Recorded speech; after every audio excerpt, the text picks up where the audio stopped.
Greetings, I'm Sophus, and today we're going a little bit different than usual. We're going for a more live commentary video in this case, and I'll be playing as Lokhir in Warhammer 3. And the point of this video is that actually I haven't played the Dark Elves since about Warhammer 2 actually. Because when they did release the Dark Elves back when Immortal Empires came out in Warhammer 3, it was a little bit of a complicated time for those who weren't around to experience it. There was quite a bit of controversy going around, and the mechanics of the Game 3 races were a little off. And when the Game 2 and Game 1 races were brought over to Game 3, they were a little wonky as well. There was some good stuff in there, like the vampire counts. They definitely benefited from the mechanic they got with the whole Rise Again mechanic, and that was, of course, nerfed afterwards, but they got a good deal going on. But the Dark Elves, not so much, because, at least in my opinion, I think they got a little screwed over with the transfer. They used to be one of the most powerful factions in Warhammer 2, and the most powerful faction, I think, if you knew how to play around with it, because they had a very, very strong economy.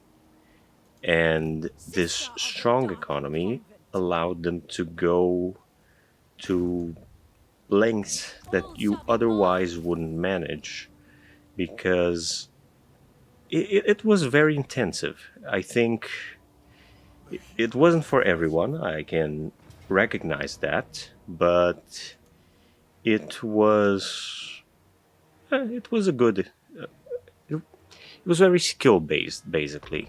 Um, And I think that if you knew what you were doing and you paid attention to it turn by turn, it gave you an extremely powerful economy because what you had to do was capture a lot of prisoners after battle, and then, of course, pay attention to how much you were funneling them into the system, into the provinces. So once you captured the territory, you had to be very mindful of it, that you weren't funneling all your hard earned victories right into a new territory where they would mostly die off because you didn't really have a lot of control over it. And because you didn't have control, it was a net loss. So you had to be mindful and check off all the boxes in the systems to make sure that the casualties were being sent over to the right province, and that province itself had to be very carefully managed because. Just hold on, I'm trying to think and describe at the same time, and it's. I'm just trying to. This is actually an actual blind playthrough. I haven't played Dark Elves in a very, very long time because, well, I was explaining, but I think I'm rumbling a little bit. So, well, what have we got here on the other side? We have a bunch of zombie trash. We have depth guard, uh, handgunners. Okay. Or handgunners. Okay, so I have to be very mindful of those handgunners. I think the Manticore, if I maneuver it right, it will get the job done. And we got Death. Okay, Spirit Leech, so she'll be front and center with Lokhir to take on their Admiral. And that should be it. Can I just rush in? I think I can just rush in. Actually, I'll try to widen this one. Okay, we're going wide with this one, and I'll try to have the Corsairs flank from the side so they can reach the gun line. That should do it. It will be a little bit of micro, but manageable. Oh wait, the Dark Shards go here. They'll hide behind the Dread Spears, and yeah, we'll have Corsairs on both sides flanking basically.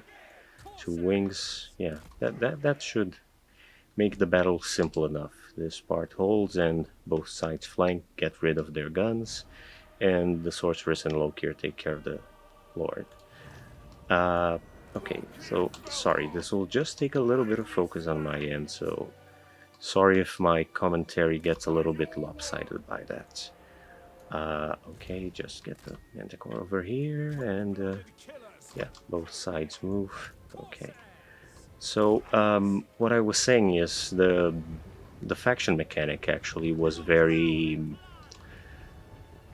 It was tricky. It was tricky. I will admit it wasn't for everyone. It wasn't very accessible. Not everyone has the patience to check the panel for how the economy was faring every turn or every other turn. And okay, well, I was a little careless there. I'll have the Manticore basic. Oh, it's way too slow to do that. Okay, never mind, never mind. We're aborting that plan. Okay, Loki can engage that card. Let's have him there. Oof. Oh, no, no, no, no, no. Rampage. Okay, that was the problem. Okay, next time I play this, I'll be extra mindful of that. Oh, they're moving to... Okay, they're moving to flank this one, so we'll just come here with the Corsairs and... Okay, the flanking's working, the flanking's working. Rush, rush, rush, rush, rush. Oof, okay, that was tricky. Sorceress, come on, come on, come on, come on. Spirit Leech, their captain. Okay, anything that really just overall disrupts them is good. It's already going well enough. Yeah, their gun line is totally screwed, and this map wasn't really very good for them. Okay, so... okay, that should be simple enough to just come around back and keep shooting them. See, this is one of the reasons I love the Dark Elves. Their low tier stuff is very solid.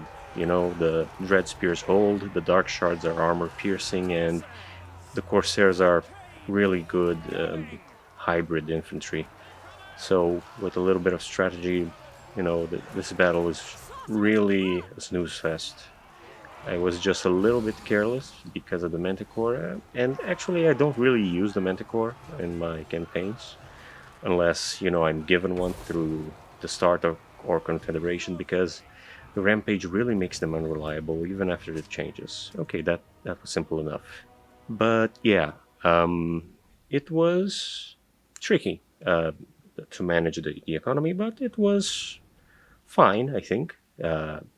You could still not pay as much attention to the economy, and you would play a Dark Elf campaign that you had a middling economy. You know, you weren't managing the provinces as you should, so you weren't getting as much gold.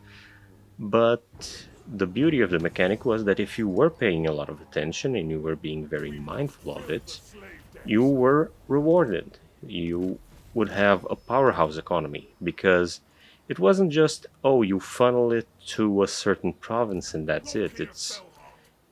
It was about really taking care of that province. You had to pay attention to what you were building, and in some provinces, the larger ones where you had a lot of captives working, you had to, at least in my case, I had the a lord stationed there with a bunch of heroes in the stack, because that way you had all their bonuses not only boosting the power of the buildings, but you also had public order bonuses to counteract the whole public order malice that all those captives were doing. And this one, I really want to all resolve, but I'll not. Right. So, but yeah, so far they battle-wise they seem to perform as well as they did in Warhammer 2. I was very fond of making, you know, basic armies because their tier 1 units are very powerful. But we'll see. We'll see. Especially the melee is performing a little better because in Warhammer 2, if you were around for that, the higher difficulty you went, the less useful the melee units were. But thankfully now they pull their weight. But yeah, so my point with the whole economy thing is it was a system that allowed you to do a lot. You know, you could be a basic player, you know, you just casually play it and you could do well enough. Or you were a more advanced player in the matter of handling the economy and you were rewarded with the gold to fund pretty much a hyper aggressive campaign, which is what I loved doing with Lokhir because the way it was set up is that Lokhir's bonuses they give you a black arc every well, I think it's every major port. I don't know if it's still the same thing in Warhammer 3, but it should be. And since the right is a lot more, it takes a lot more turns for you to get a black arc with other factions. What this meant was that you could pretty much have a steamroll going with Lokhir very early on. And until Rakarth, I think Lokhir had the least unfortunate start out of everyone because Morathi had to go all the way to Ulthuan, and Ulthuan back in Warhammer 2 was like poking a goddamn beehive, and everyone would declare war on you, and it was just miserable. Malekith was alright until Taurox, you know, before Silence and the Fury.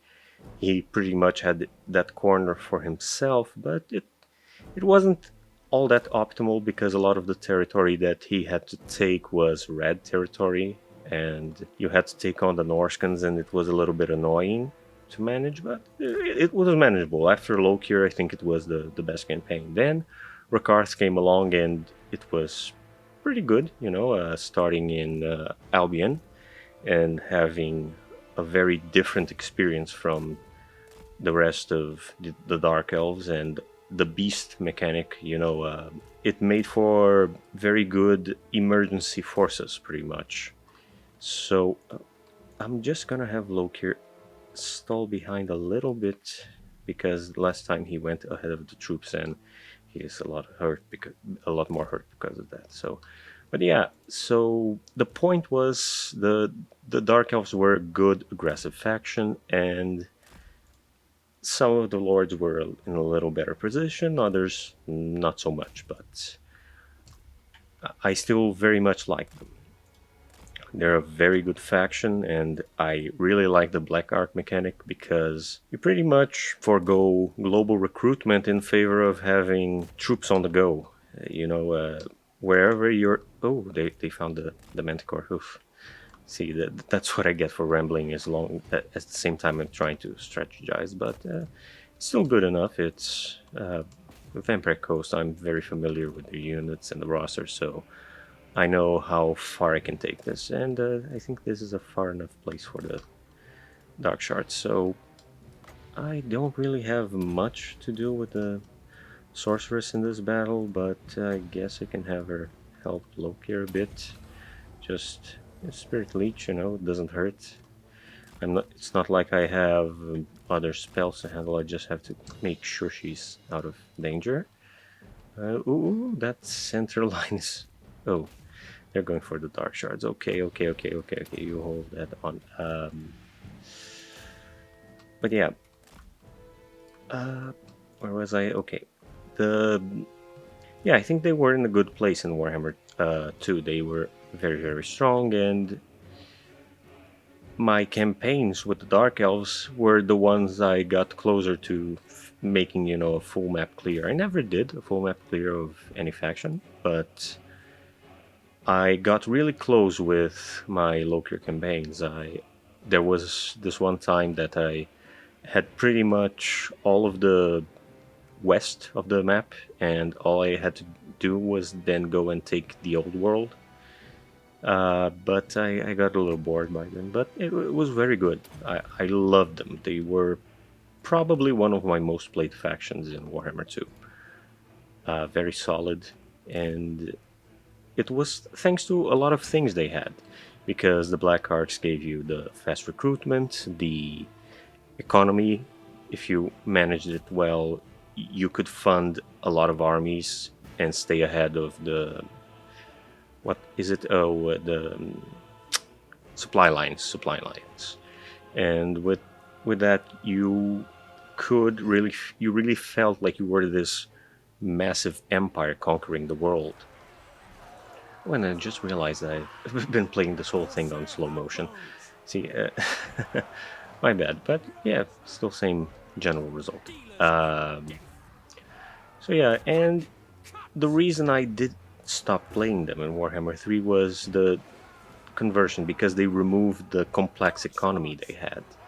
The whole dictats thing, and I yeah, things I mostly read in the blogs, and I haven't played until exactly right now. So you're seeing me really blind playing through their changes after everything they did. So okay, gonna end battle here, and yeah, I think it was a good first turn. I'm going to check for the new mechanics just to make sure I'm not ignoring something important on turn one, since the early turns can sometimes have, spanning consequences for the rest of the campaign. But from what I hear that this Lokhir start is very easy compared to what he had in Warhammer 2. And I'm inclined to believe it is. I'm not sure what Gelt being here now changes, if that changed anything at all, but well, I think I'll go with Loot and Occupy. That used to be the right way to go with in Warhammer 2, because Dark Elves really benefit from. Yeah, it was the right call.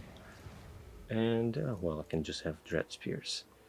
But yeah, now I'm not quite sure about this. That was my big problem. This used to be a very complicated system, and for those unfamiliar, it was pretty much what the Chaos Dwarfs have now.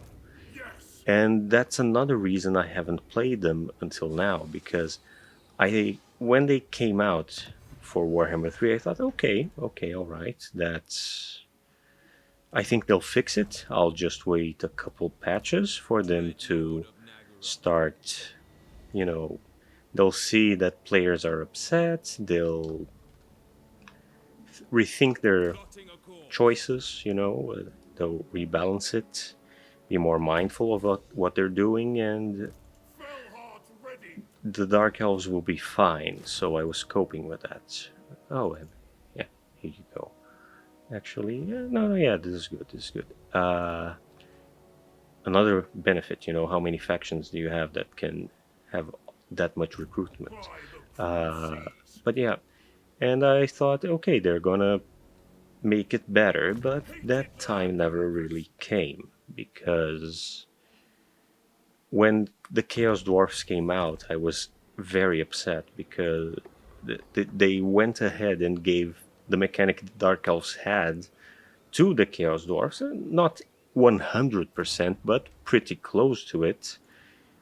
And the Dark Elves were left with, the same thing they had since uh, Warhammer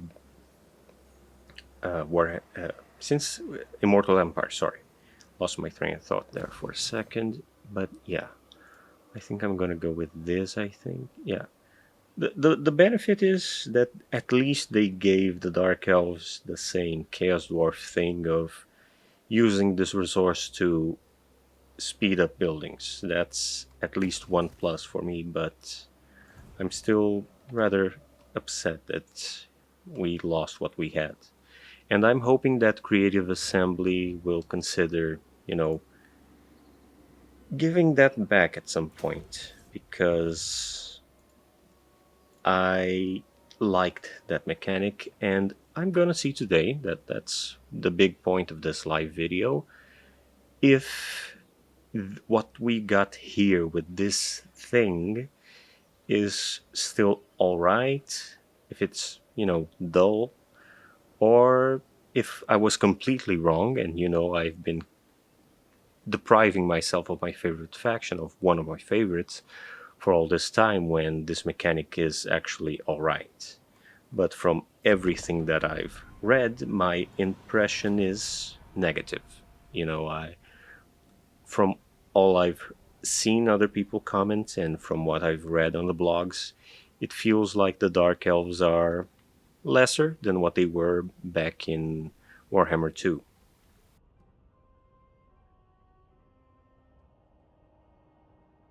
That said, we'll see. I'm gonna try and play this like I would a Lokhir campaign, uh, the way I did it back then,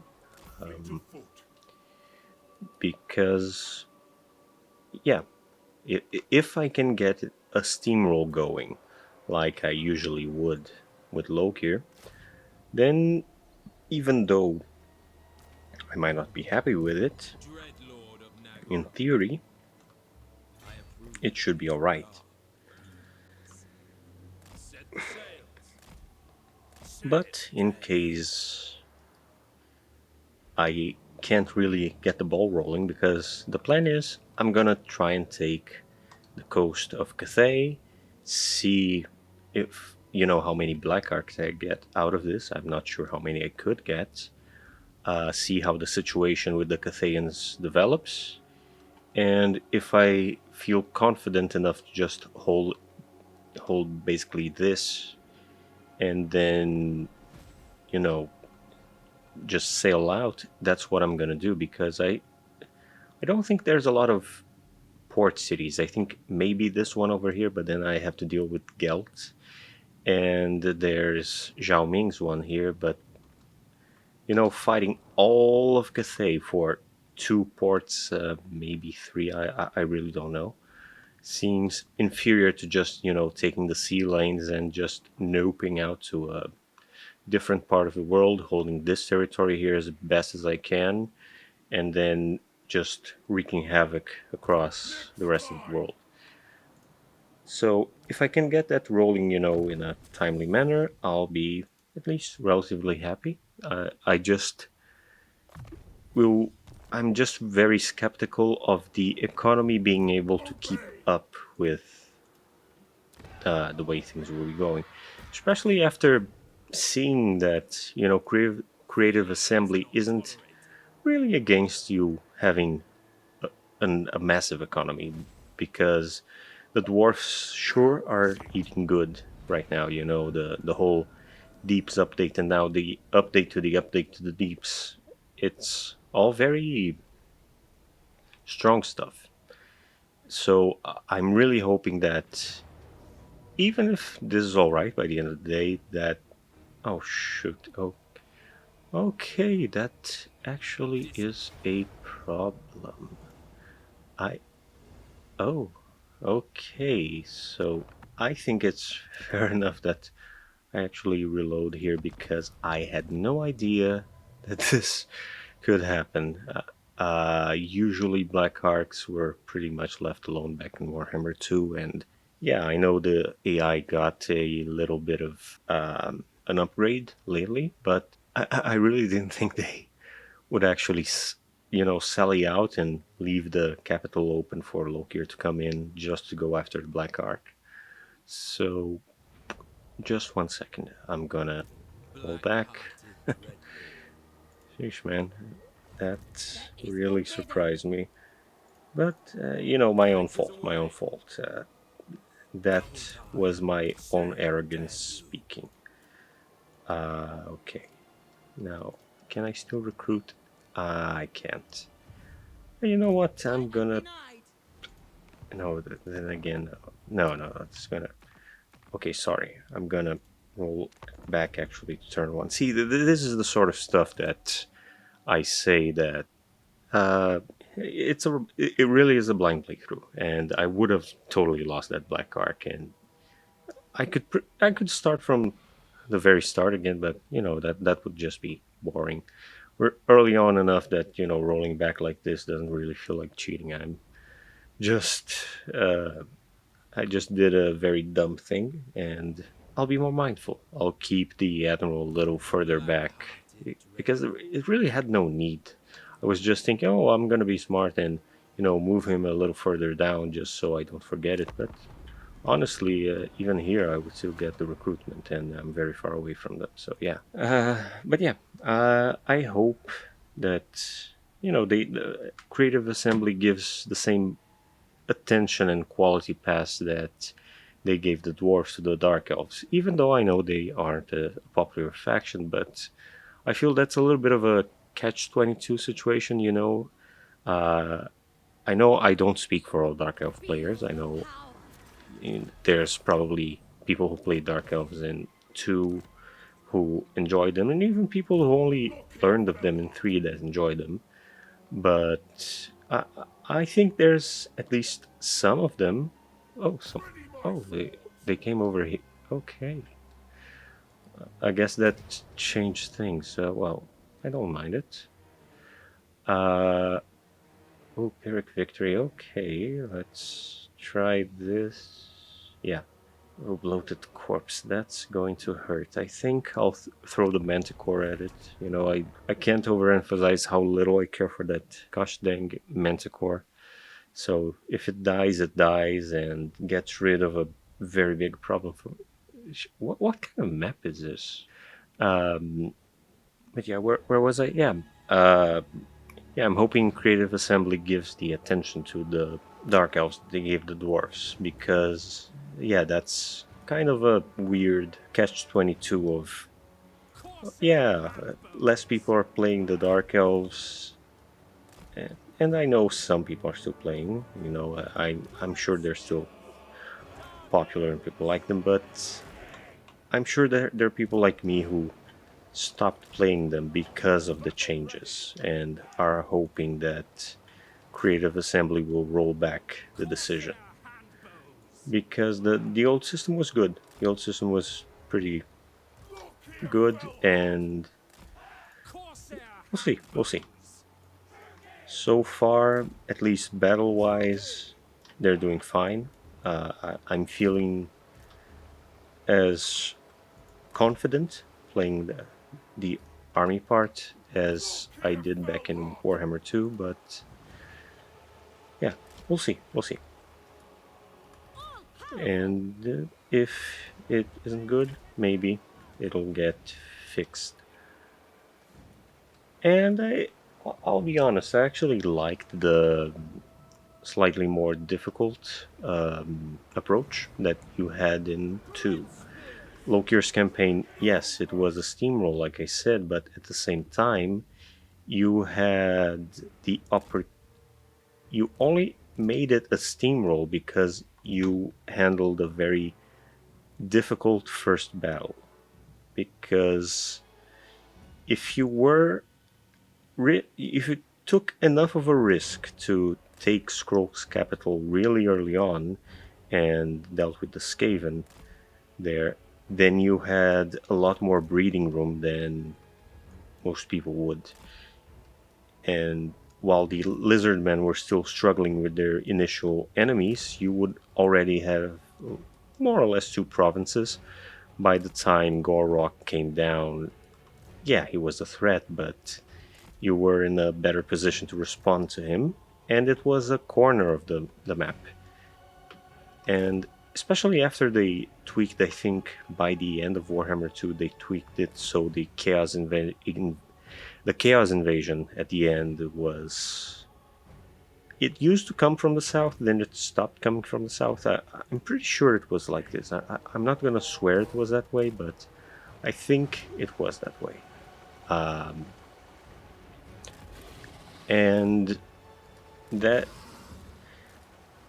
yeah, so basically you had to go early on with Lokhir with a stack of pretty much mostly Corsairs and a couple of Dread Spears and whatnot, and you had to take the capital from Skrolk. If you did, oh, it's already rampaging. Oh no no no no no no no no no no no no no no no. Okay, I'm gonna try. Okay, backup plan in case the bloated corpse doesn't go for it. Oh no, it's going for it. Okay, it's going for it. Perfect, perfect, perfect. Lovely. Okay, and they're all bunched up, so I'm just gonna lay it on them with the black arc spells. Whatever happens, happens. Yeah. Oh, beautiful, beautiful, beautiful. Okay, just need to be careful of the gun lines. But yeah, you had to cheese a little bit the fight with Skrulk back then. You had to um, he had a catapult and all that, so you had to move Lokhir around and waste the catapult. So you then had to send the dread spears to take the walls and all that. And what what happened was it became this long battle with you taking the walls and the Corsairs firing down on the massive Skaven. And eventually you would get, the upper hand. You would clear up enough trash and high value units that they would actually, uh, yeah, they would, you would actually army lost them and get it done. Actually, yeah, I should have pushed harder this way, but maybe this will play out in my favor. Maybe this will play out in my favor. Okay, okay, okay. Because this can be very useful to, this actually hurts them more than it hurts me. The whole choke point, because their gun lines will suffer for it. I can fire in an arc, they can't, and all that stuff. I'm just gonna make sure the priority targeting is on. Oh, look at that beautiful blob. If I was playing Ikit Claw right now, one nuke would end this whole damn battle. Okay. Uh, but yeah, then you took their capital and you had a big head start. That's the point. But the battle wasn't exactly easy. Even more so if you played on higher difficulties, because then even the Skaven get a pretty decent leadership bonus. But if you managed it, you had the south for yourself. It was a corner of the map. The Chaos Invasions didn't come, as I said, and you could really start going up the coast all the way to Old One. And sometimes, when I was doing particularly well doing that with Lokhir, I arrived before Malekith, because what usually happened in Warhammer 2 was Morathi invaded Ulthuan, the Elves pushed back, and if you were playing Dark Elves because of the bias, obviously, what would happen was that uh, Morathi would usually be defeated. If you were playing the High Elves, you would be a real threat, but if you weren't, then yeah, it was basically the side you were playing for would be the losing side on Alt 1. And Malekith would confederate her, and then he would come down in force, because Malekith was really a force to be reckoned with in Warhammer 2. And with Lokhir, I could arrive in Alt 1 sometimes before him, and I could take Alt 1 all to myself and have more territory than him, then bribe him into confederating. As back then, the diplomacy let you, just bribe the AI absurd amounts of gold to do stuff. And thankfully, you know, with the Dark Elves, you were one of those factions that could have the absurd amount of gold to pay off anyone you wanted to confederate. I think sometimes Malekith asks for like 200,000 gold just to be confederated, and yeah, that was pretty crazy. But it didn't really hurt you that much, because you had the means to make that back in a couple turns with the right amount of management. Somehow I don't think that we'll have that in Warhammer 3. I don't think I'll be churning out thousands upon thousands, especially since, you know, compared to what the dwarves have right now, I really doubt the dark elves have that. Otherwise, everyone would be talking about it. But I'm sure that at least the rush feature lets you have, the max tier cities a little faster than everyone else. So technically, if you hold a lot of territory, you will have the necessary resources. But otherwise, that's not really a win, you know? Uh, and I don't like that.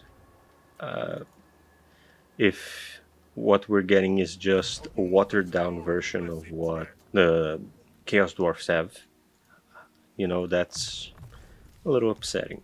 I would much prefer that we would have, just a little more consideration to us. Oh, I see what happened.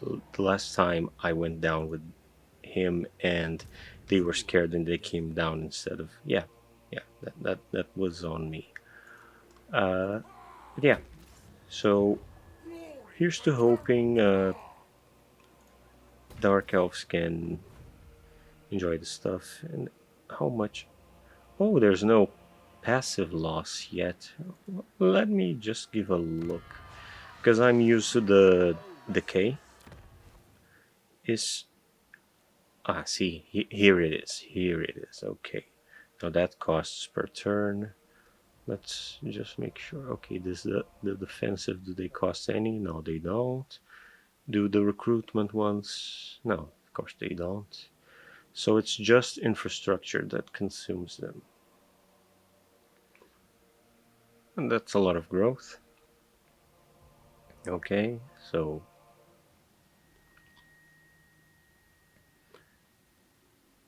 yeah, this used to be the big thing, and it was, I think, a percentage, not a fixed amount. And yeah, well, was the arena this? Wasn't it? Oh, yeah, this one was about control. These two were about resources. Yeah, yeah, yeah. Not filling me with a lot of confidence, but we'll see. Oh, let me just have a look at the unique building here. Oh, we do get passive generation, but even then, like 100 per turn, how much would this? Okay, I would lose 20 per turn here, and I would lose. Okay, that's 35. 70. I would lose 70, then this would take off 30% of that. So, yeah, I would get a net positive in this province, but that would be this province. What about the other provinces? Do the structures use them? No, they don't. No, they don't. Okay. Just making sure. Well, that's a better turn two. I'm sure he'll run with his tail tucked between his legs. Yeah. Oh, and I really don't know how long this recording will go. I think I'm going a little longer. Maybe the turns will go faster once, I auto resolve things a little more. But in case I feel this is drawing too long, I'm going to go ahead and cut down for time. I don't want, a lot of my videos on the channel, they run shorter. I know one live gameplay I tried ran about an hour, I think. And my first video was, yeah, about a 1 hour of my, but it was a scripted one. This one just might break records as far as my uploads go. And I'll try to not make it too long. I don't want this to be, 8 uncut hours of gameplay because I think, uh, more skilled players than me have that. Legend of Total War, for example, dude's incredible. I'm nowhere near his skill level or any other, bigger, more established Total War YouTubers. I think they do a way better job than me in Total War. So what I'll try to do is, just give you my own little spin on it and try not to waste your time because I personally hate when I feel, a YouTuber or whomever is wasting my time with their commentary, trying to pad things out for time or any such thing. And I think it's only decent that I try to treat people the same way I want to be treated. And I don't like my time wasted, so I'm not going to waste your time. So, this explanation, of course, will stay in case I do cut things down for time. But after this, I think you should be seeing a lot more cuts, just to keep it interesting, because there's going to be boring parts, and I'm mostly rambling what comes off my head. You know, it would be like an offline live stream, and that's not really that fun. I am considering, at some point maybe live streaming, but that's a little far in the future. Uh, my current recording conditions and the equipment I have and the environment I'm in aren't exactly ideal for live content yet. I have very loud neighbors and very unpredictable neighbors at that. So they could sometimes not afford me enough hours of quiet that it wouldn't affect the quality of the recording and the overall viewer experience. For example, I'm recording today on a Wednesday because it just happens to be one of the few days of the week where there's not a lot of noise coming from the streets, and I can suppress most of it as best as I can. So, yeah, that's something I'm keeping in mind, and one of the things that's keeping me from going live. I tried going live a couple of times on, mostly as a guest with one of my friends who tried streaming for a little bit.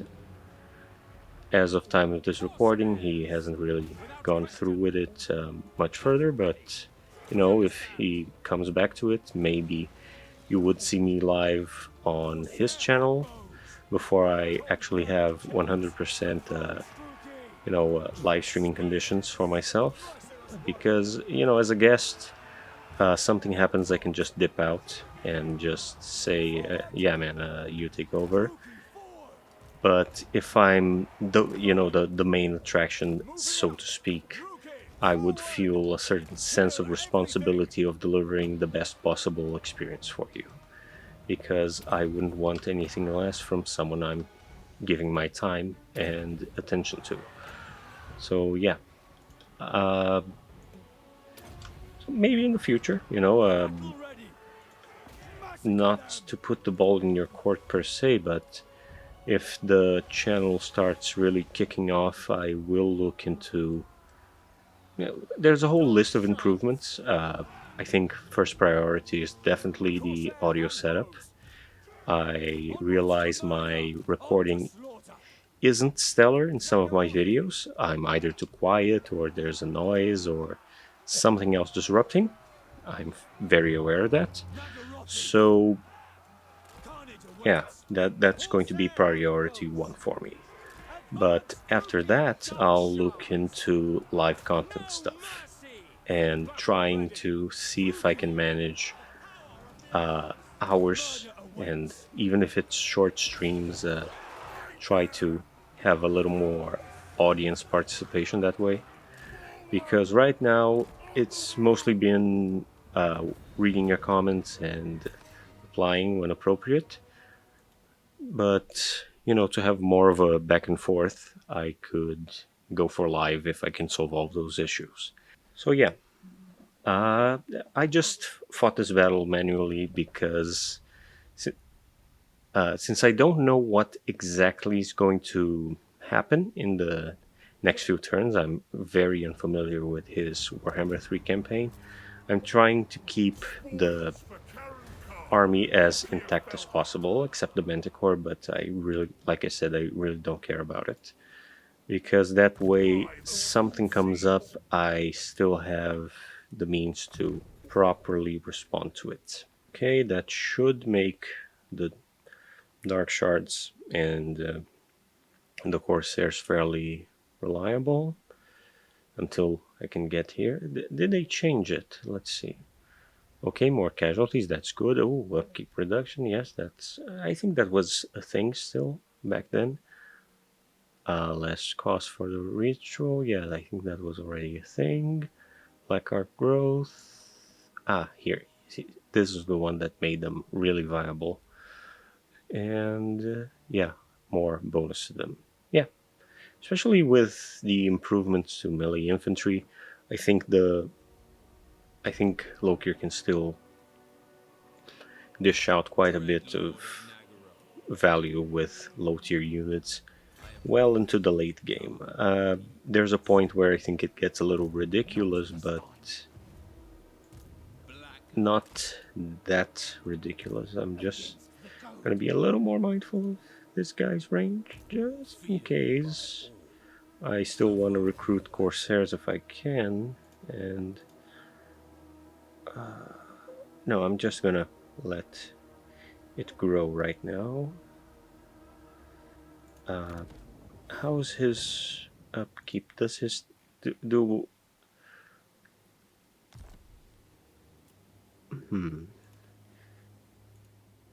yeah, he still has lower upkeep, but not that low actually. So no, I'm not gonna recruit anything here.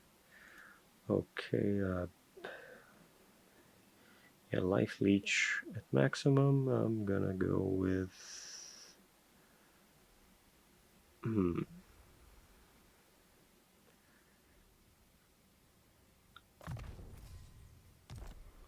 magical attacks is good. Yeah, magical attacks. Just in case something a little stronger comes up, it's gonna be good for the melee. But yeah, well, he's probably running either way. Whichever way he goes, I no, I'm not going to recruit anyone right now. Let's see. No, I don't want to upgrade that. Do I want to pay for it? No. It's gonna fix itself right now. It's not that important. House, public order, horrible. Nice. Very dark elf of you. Okay. Okay, let's. Oh, he came down. Okay, even better. Though they might be raising something here, but well, we'll see.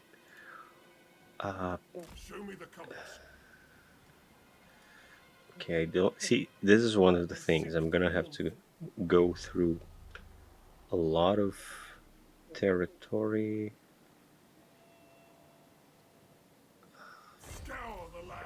Oh yeah, this one was the dark elf one. Okay, there we go. Raiding. Yeah, raiding, and that should do it to keep things going. Now I'm just gonna make sure I don't do the same blunder. I can move as far as here. Okay, there never was a risk then. But yeah, actually, I guess I like his start. There's a lot of ways you could really go with it. You could keep going for Cathay, and in my campaigns, playing as Cathayan factions, Lokhir is a very scary adversary. But I like that right next to it are all the ways out to rest of the world. Could even make a sort of homecoming return all the way back to Nagaroth sort of thing. I think you just make a stop here, then you can go all the way up here. Though I'm not really sure why you would. Back then, it was kind of worth it. Rakarth and Lokhir going and getting Karen Carr back was a bit of splitting your empire, but it rewarded you with good, unique buildings. Right now, I don't really see the appeal given how the economy works here. Seems very, very basic. I'm just going to take a look at the rights. Uh, yeah, this is more or less the same thing. Is this the one that gives you an... Hmm. Yeah, this one is, of course, decent. Bonuses, of course, but by that point, ideally you have Lokhir with his... Oh, but the price is very steep for it, at least compared to, Warhammer 2 standards. I'm sure it cost that in Warhammer 2, but Warhammer 3, at least at the rate I'm going, this seems like not so much.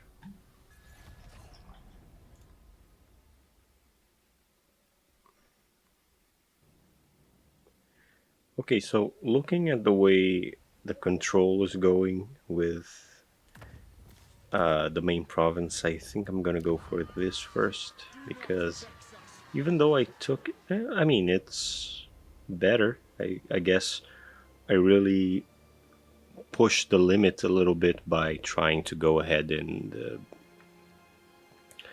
loot and occupy, but it really is the better thing for the Dark Elves.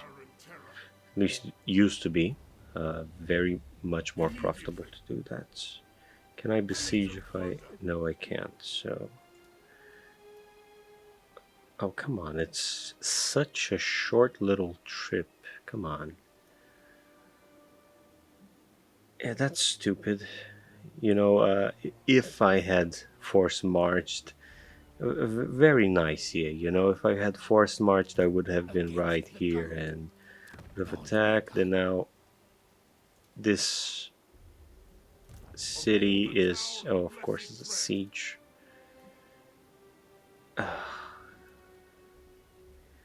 You know, I will do the movement exploit because I think this is nonsensical. Like, seriously, it, it's just silly, It feels like it's just enough to screw you over. Some parts of the world map feel like BS this way. It's like the whole game of, running around after armies that sometimes you get stuck in. So let's see if this works for the Dark Elves. I just need that, and then I just need to save. And in case you are unfamiliar, the matter now is loading back. Okay, let's see if it works. Oh, it works. Okay, so Dark Elves really are the best ones to do this sort of thing with. Because usually you have to be in a controlled province to have recruitment, but since you can have recruitment on the go, you can... And the whole thing reset. Holy moly, okay. Now, yeah, now I get... Yeah, I'm not gonna abuse that, and just run around the world in one turn. Don't worry about that. I just wanted to get rid of, this BS. Oh, come on. It's gonna be such an annoying little siege. Uh, they really should fix sieges, man. It's not even anything special. But I know I'm gonna be stuck here for the next, I don't know, 40 minutes clearing this. At least their main army is gonna be gone, and it's a lot less BS than it would be if I let them go another turn and then he had, like, I don't know, 3 to 5 more units. At least with this I can come in full force, and yeah. Well, let's see what happens. I'm gonna try and make this as straightforward as possible. Okay, so the thing... Oh, it's this map. Okay, this map is really good. I'm kind of giving them a kill box, but as far as I remember, I don't think their gun unit can they dock here and keep shooting at me? Are they that smart? Is the question. Because the only thing I would have to counter that, I'm gonna go for it. And if I see the deployment here is ridiculous, I'm gonna go for one of the side gates.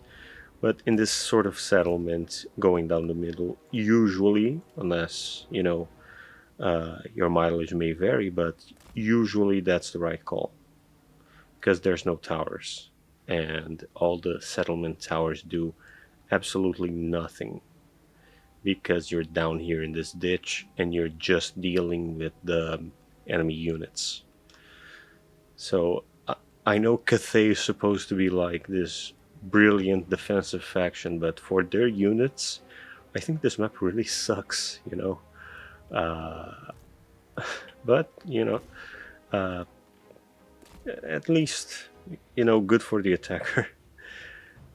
Guess it's one way to protect your territory.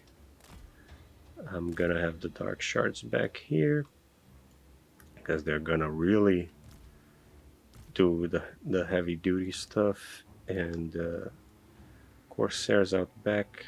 I'll actually take this and split this. Yeah, try to make as narrow as a formation as possible, just in case they decide to man these towers. Even though I'm gonna rush right in, I just don't want to lose troops for no good reason. Just putting them at risk just to make a prettier formation. No, yeah, this is gonna be it. Did I forget anyone? Yes, I did. See, this is why it's good to check. Sometimes you're absent-minded and you leave a unit somewhere where they have no reason to be. Okay, let's see what we're dealing with. Okay, no one at the walls. There, yeah, they got some people. Okay, yeah, we're gonna have to deal with. Oh, it's a gunnery mob. It's not handguns, is it? No, it's just pistols. Okay, that's perfect. That's perfect. We're gonna go full throttle everyone all the way in. Yeah, Lokhir included. The sorceress will keep here for the time being. The manticore, actually, I'll see if I can lend it, just so it doesn't do anything stupid either. And yeah, dark shards come over here. I think at this distance, well, it's gonna be a slugging match anyway, so. And Corsairs just try to stay nearby because on a dime I want everyone to just be ready for what's going on. Yeah, Lokhir go for the gates, butt ladders here, and the rest of you stay here, trying to take the shots for the rest of the army. Oh, see, this is why I hate Rampage. I put it away from gunfire. I try to have it landed, and the damn thing just flies. And it's gonna get shot to death. And if it does, it's well deserved. I really hate rampaging units. Manticores are fine when they're summons, because then you really don't have to care about them, but man, ugh, I just hate Rampage. One of the reasons I like playing with Karth, so at least I can stop this nonsense on a dime with him, with his personal skill. I can just say, stop it, stop it, stop it. And yeah, that usually solves it. Okay, I think I was a little conservative, more careful than I should have been. And alright, let's go in. Is the leader's here? Okay, we might lose the Manticore, but honestly, not a huge loss if it. Okay, flee, please. The best thing you do is leave the battlefield. You help me distract them for now, and that's pretty good. Okay, now I'm gonna Spirit Leech the heck out of this guy. Spirit Leech is really good now. Okay, gates are open, I think. Are they open or did they... No, it's not open. See, this is the gate bug. Okay, now Dark Shard, Dread Spears attack the gates because now Lokhir's trapped inside, isn't he? Yeah, he is. So try to break the goddamn gate. Okay. Uh, okay. Yeah, the Dark Shards are doing the best here. Oh, you please, off the battlefield, please, for God's sake. You're just gonna die if you stay here. Leave, leave, leave, leave. And they're attacking Lokhir. Okay, okay. Lokhir, go, go, go, go, go, go, go. Fight with the mob. You're a small target. If they try to fire on you, they're gonna shoot their own. So, best thing you can do than just being there and being pincushion. So, okay. Do I have another Spirit Leech ready? I do. Let's take advantage of this. Not like... I'm actually gonna save the Black Heart bombardments. They don't really do a lot, but they do enough. Oh, actually, I stand corrected. It's doing an alright job. Okay. Okay, I'm gonna move them a little further ahead because there's, of course, precision, and this sort of stuff is why I say that, you know, having a firing arc really matters. It really helps. They have to direct fire us, but we can just shoot them from over the wall. Granted, it gives us an accuracy debuff, but it's still way better than, you know, just taking their shots. Okay, oh, they left chaff of the gate. Let me see if I can just thin it down so it stops blocking the whole entrance. I'm actually gonna have the sword variants climb through the stairs. Yeah. Okay. Okay, that's... Oh, Lokhir is actually doing well. Yeah, they're firing into their backline more than anything. Okay, now that they seem to have handled the problem at the walls, I'm gonna go ahead and try to charge them. Are those... Oh, still pistols, still pistols. Oh, these are handgunners, okay. These are the ones I really should be charging.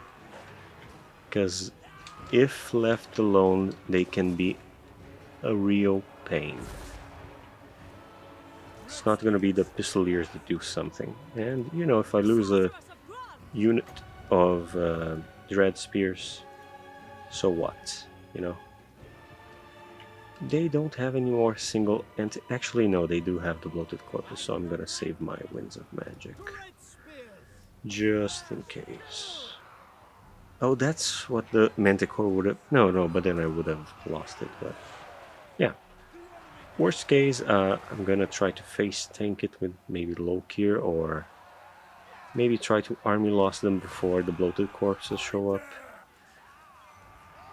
I mean, I think they had Bloated Corpses, right? I'm not sure now. Okay, yeah, that should be crumbling.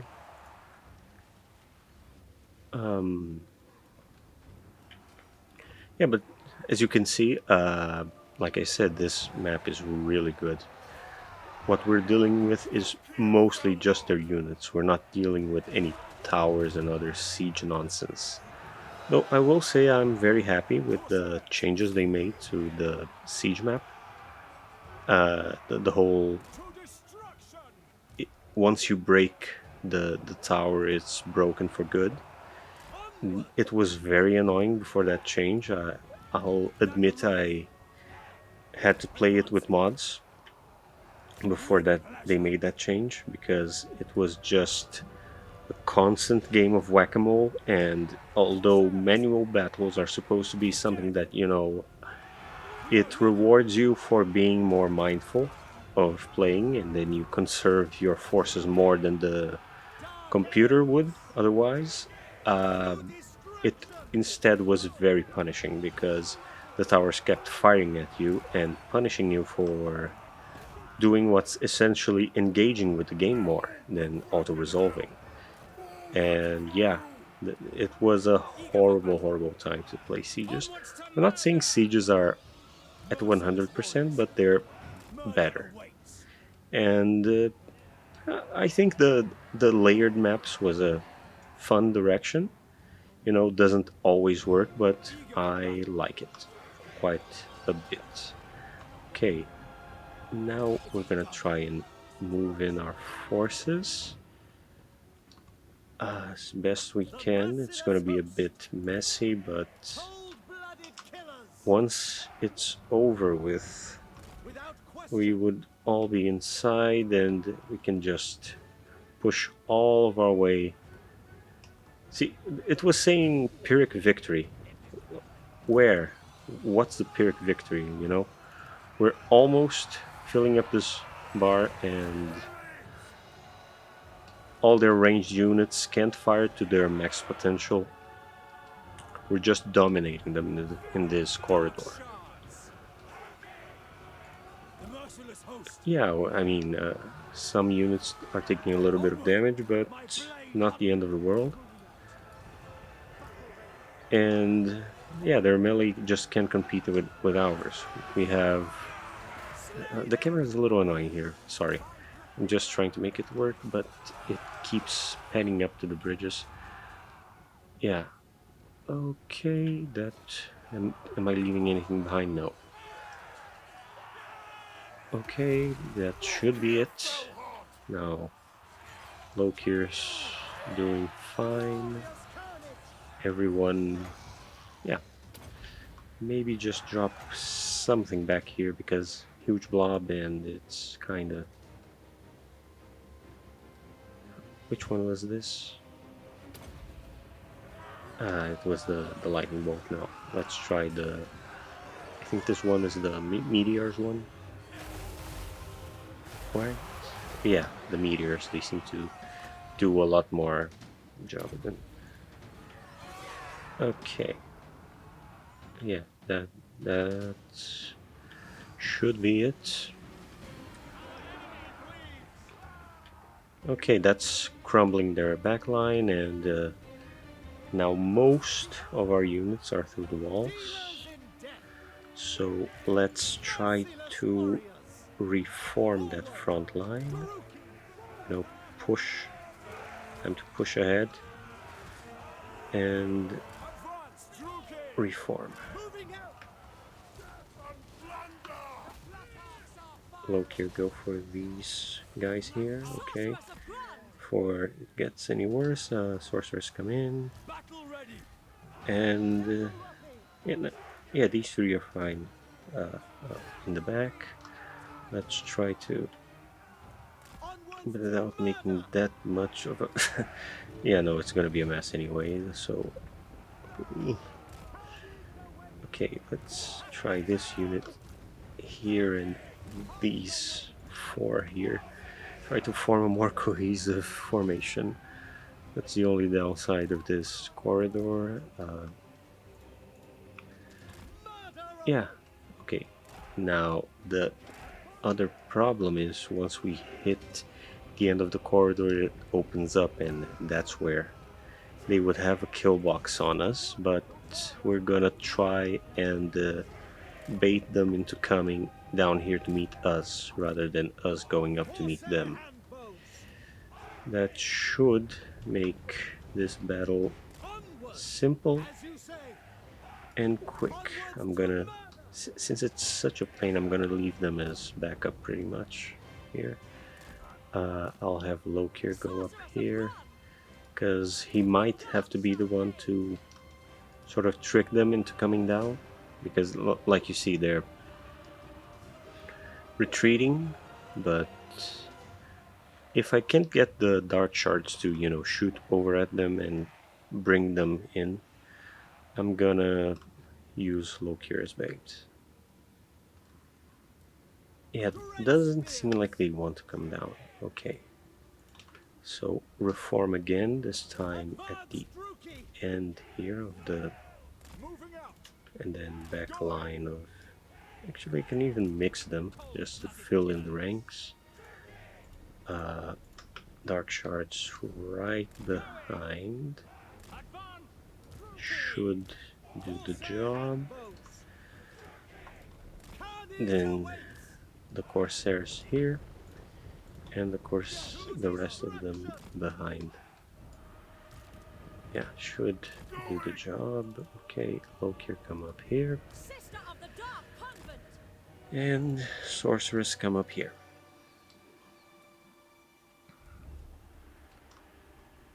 No terrible surprises out back, and even if there were, the Corsairs probably can handle it. Is there anyone coming up the bridges? No, it's pretty empty. Okay. I think once the Dark Shards get here, they'll have a firing line. Yeah, it's gonna be in the firing line. So because of that, they're gonna try. Oh. Okay, Lokhir try to face tank this because I really don't want this. Oh, facing our mostly healthy front line. But if it's inevitable, these dark shards here, take it for your pirate lord.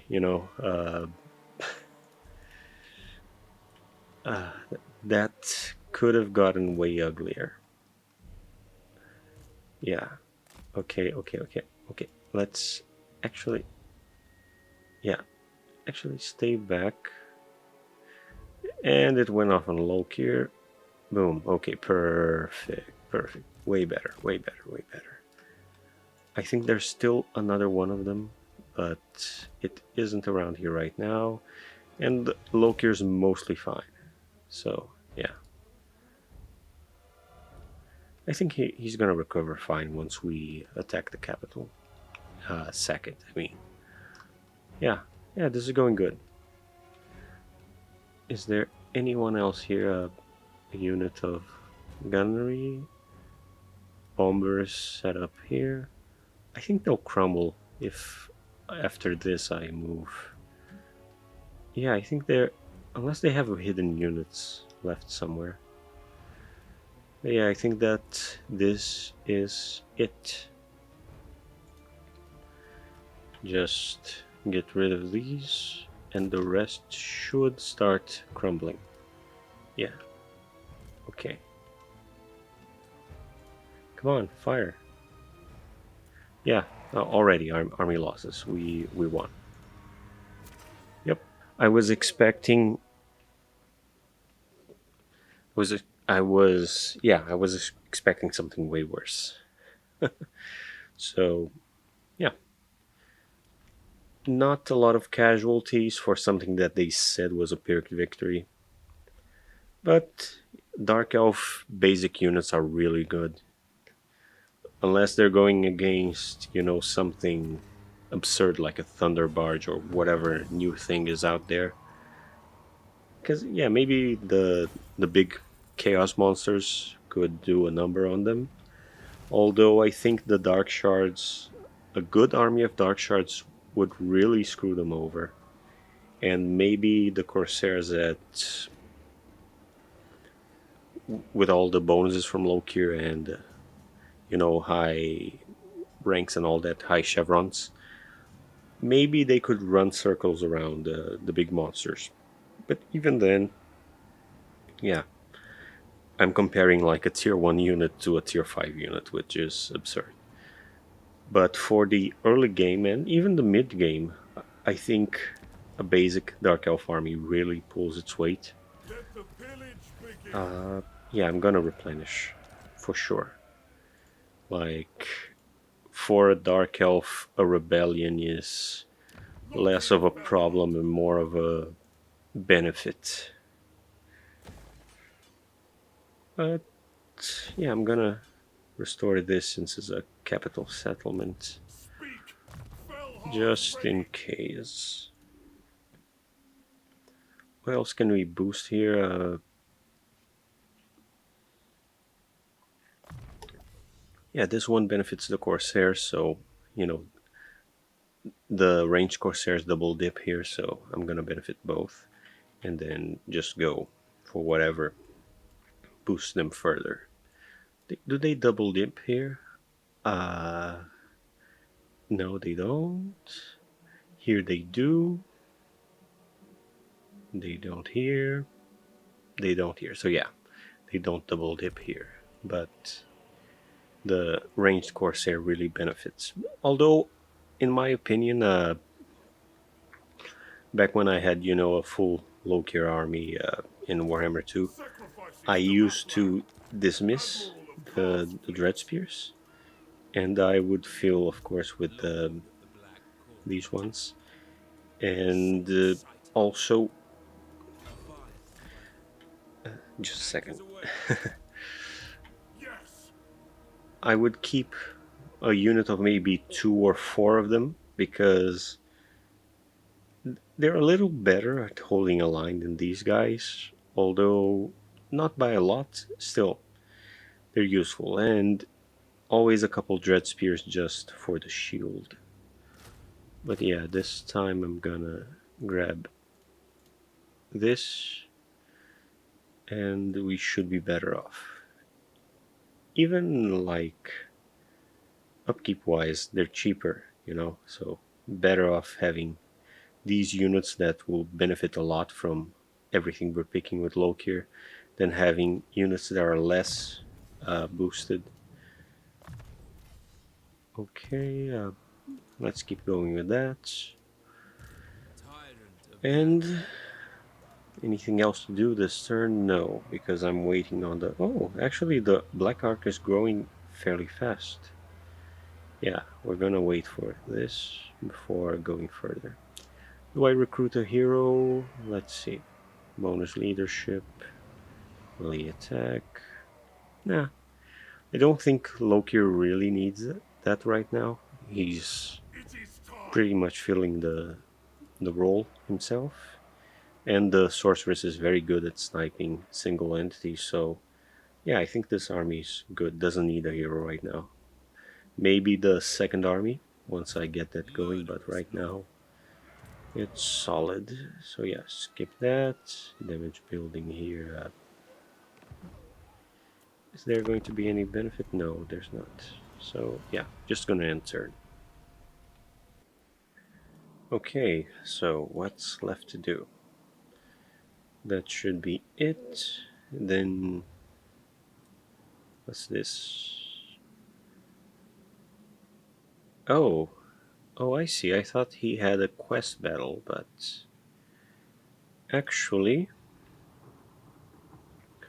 I do have to go here to get his unique weapon. Well, I guess that was Creative Assembly's way of making sure you don't just sail out as soon as you're done with this. Okay. In fact, let me see. Oh, I do have a Black Arc available already. I didn't even really notice. So these two should have been the major ports, or maybe this one's a major port, this one's another major port.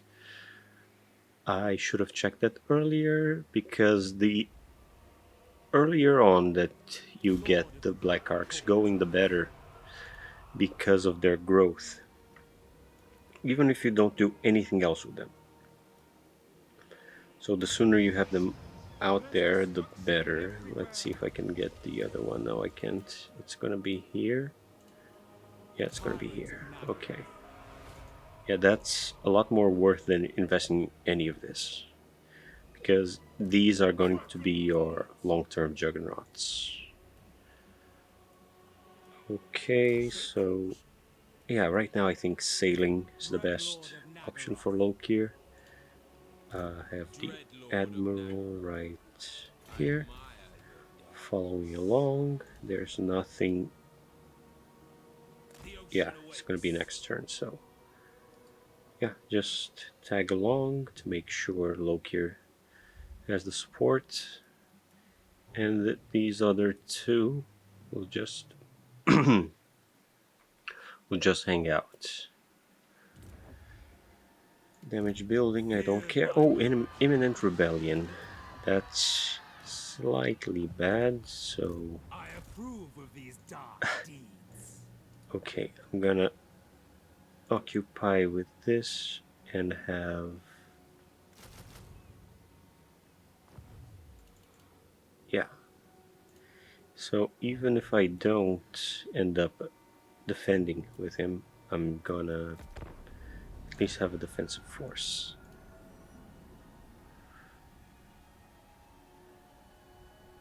Yeah, this isn't good, but it's not the end of the world. I'm gonna just have the admiral here parked. Oh, now they're suing for peace. Okay, let's... No, no way. Alright. Rebellion. Well, sounds like more captives to me. Oh, seriously? Again? Fine. Can he launch the attack? Can he? Is the question. Because if he can, then that's perfect. Oh, nice, nice, nice, nice. Okay, first off, resolve. It is mine now. I'm not gonna loot and occupy. Actually, I should have. See, I should have. Because the rebellion already happened, but screw it. Okay, so a little more experience. Let's see if I can... Can I force march out of this one? No, I can't. Okay, so we're stuck with that. Taking the attrition. Well, fine. Okay. What do they have here? Okay, trash. But it's still dangerous trash. Given it's a vampire lord and given how these are usually bad, unless Supreme Sorceress of Death, loyalty is not ideal.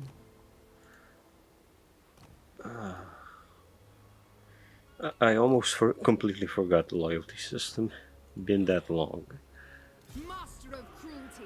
Yeah, I'm gonna go with the sword and shield one and pray. Ooh, 3. Okay. Okay, let's do this. Noble of Nagaroth. Do you take me Let's hope she doesn't rebel over the end turn. Actually, Dread Lord of the Druki. this, then trade. Black-hearted Dreadlord. Okay, Murderous then Lord. this goes out. She comes in, and this one starts traveling all the way down. I admire your darkness. All the way down. Okay. Yeah, that should do it. The ocean awaits. Although, maybe I should keep him around just in case the Cathayans here declare war. Because Creative Assembly really has that habit of, oh, things are going fine, and then they drop something like this on you. Yeah. Okay. Yeah, this I can't do anything about. But this I can fix. Oof, expensive. Well, I'm just gonna... No. It's gonna be bad. But I think at least one more unit, and It should be Dark good. servant. Oh wait, commandment. Commandment. Control. Okay.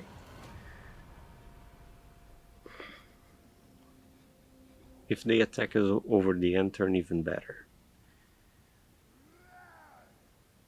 One thing I forgot to check is if the black arcs are contributing to the supply lines, because that could be part of the problem I just made for myself. Cruel dreadlord. Okay, Cruel and that should be for Nagara. For victory. okay. Pyrrhic victory. I really don't care, because I'm gonna disband this anyway. I'm gonna go with the What captives violent delights.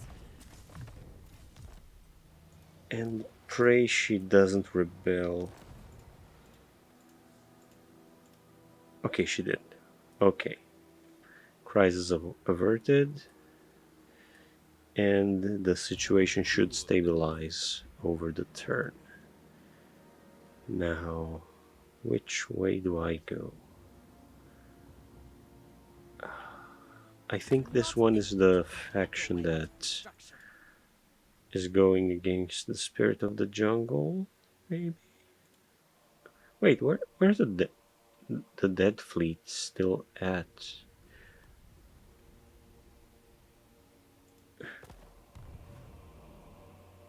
Didn't I take care of them?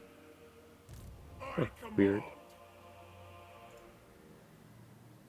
Because, yeah, I took all their territory unless there's someone in ambush stance that I'm not seeing, or do they have more territory down here? Let me check. No, this is just Nakai, and well, we'll see soon enough what's going on there. And sadly, I don't have the money to buy the upgrade, so yeah. Can I do? Let's see the so-called dictats is there. Oh, here we go. Here we go. Control, growth.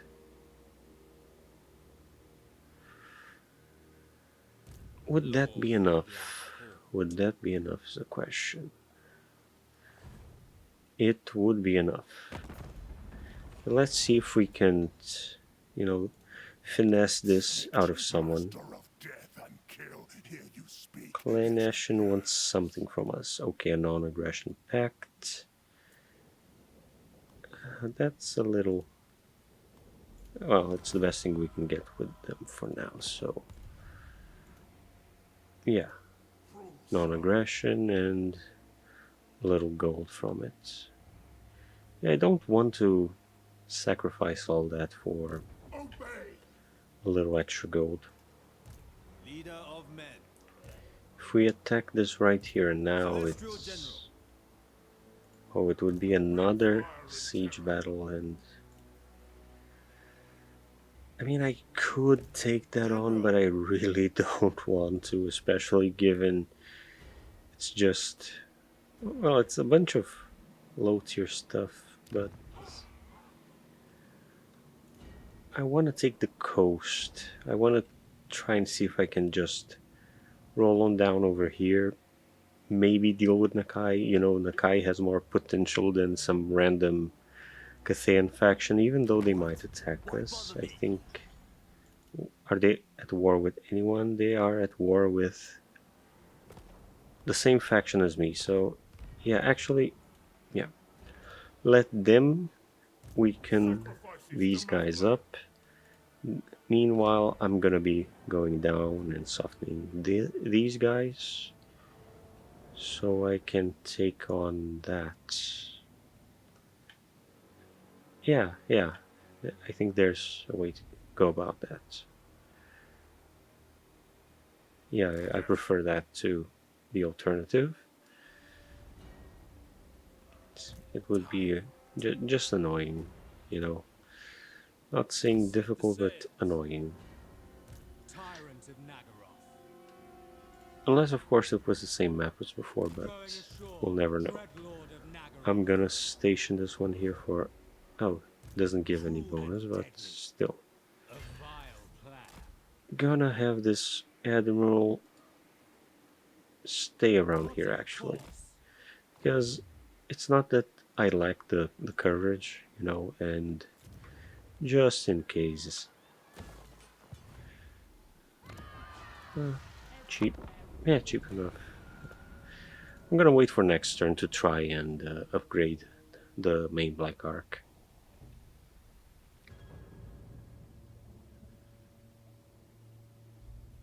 Oh, okay, we can...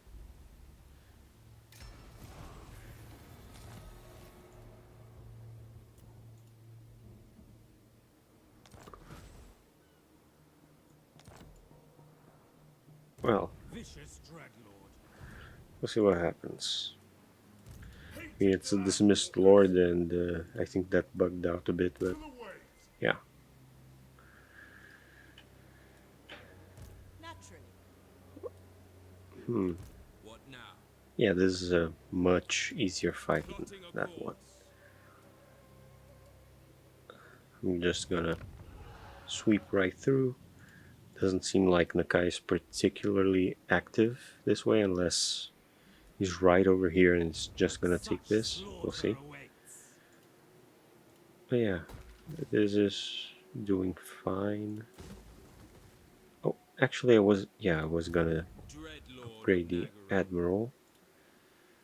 Although the economy being better wouldn't hurt. Yeah, I'm gonna go for the economy because the way things are going, I'm gonna have to rely on more Fear my armies malice. and not really the quality of what I recruit, especially since what I need to recruit from him I already have access to because Lokhir is doing just fine with these units. Lord But of yeah, the I'm Black actually Court. focusing on the infrastructure. Set the sails. Black-hearted Just Dreadlord. move a little bit. Dry land.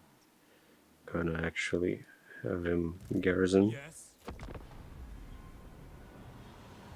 And that's 10 turns in. My impression so far is, well, I am missing the economy that they had in Warhammer 2, but in the early turns it was rough anyway, so maybe once the current mechanic starts really going, uh, it will be better.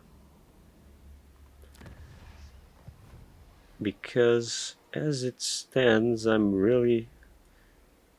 This passive resource isn't generating me anything. I mean, it's giving me growth in this province, but yeah, that's what? I'm losing 13 from buildings and gaining 60.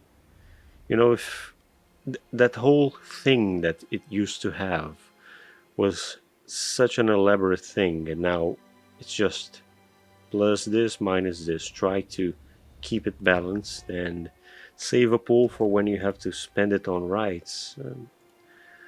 If that's all there is to it, I have to say I'm not impressed. And if their economy suffers for it, I'm really not happy with it. But I will say I'm having fun. Loki is still playing battle-wise as well as he would have Shameless in absurdity. Warhammer 2. Just some sieges that I'm trying to avoid, but that's a Warhammer 3 problem, not a Warhammer 2, a Dark The Elf Emperor specific shall problem, restore where us. they could make the sieges just a little more fun. I'm not sure exactly how they could tweak it, but Shed yeah, I death. don't know, maybe,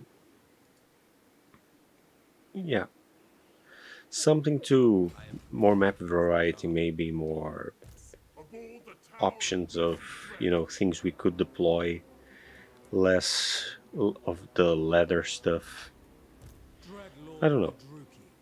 There's people who are Daggers more away.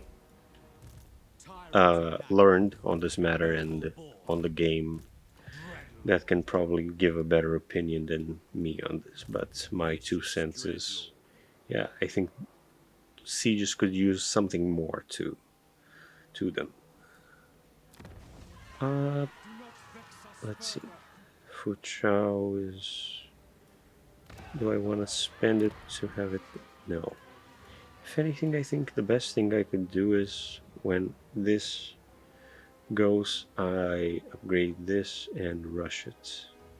That way we'll have tier 3 first way over here. Okay.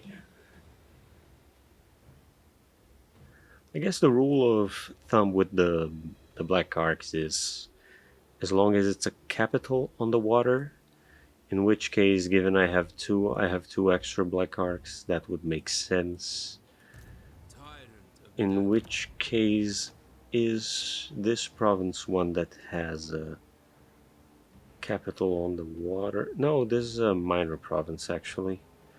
So yeah, I think Cathay just has. No, actually. Oh, so yeah, actually, Jiangxi would be one.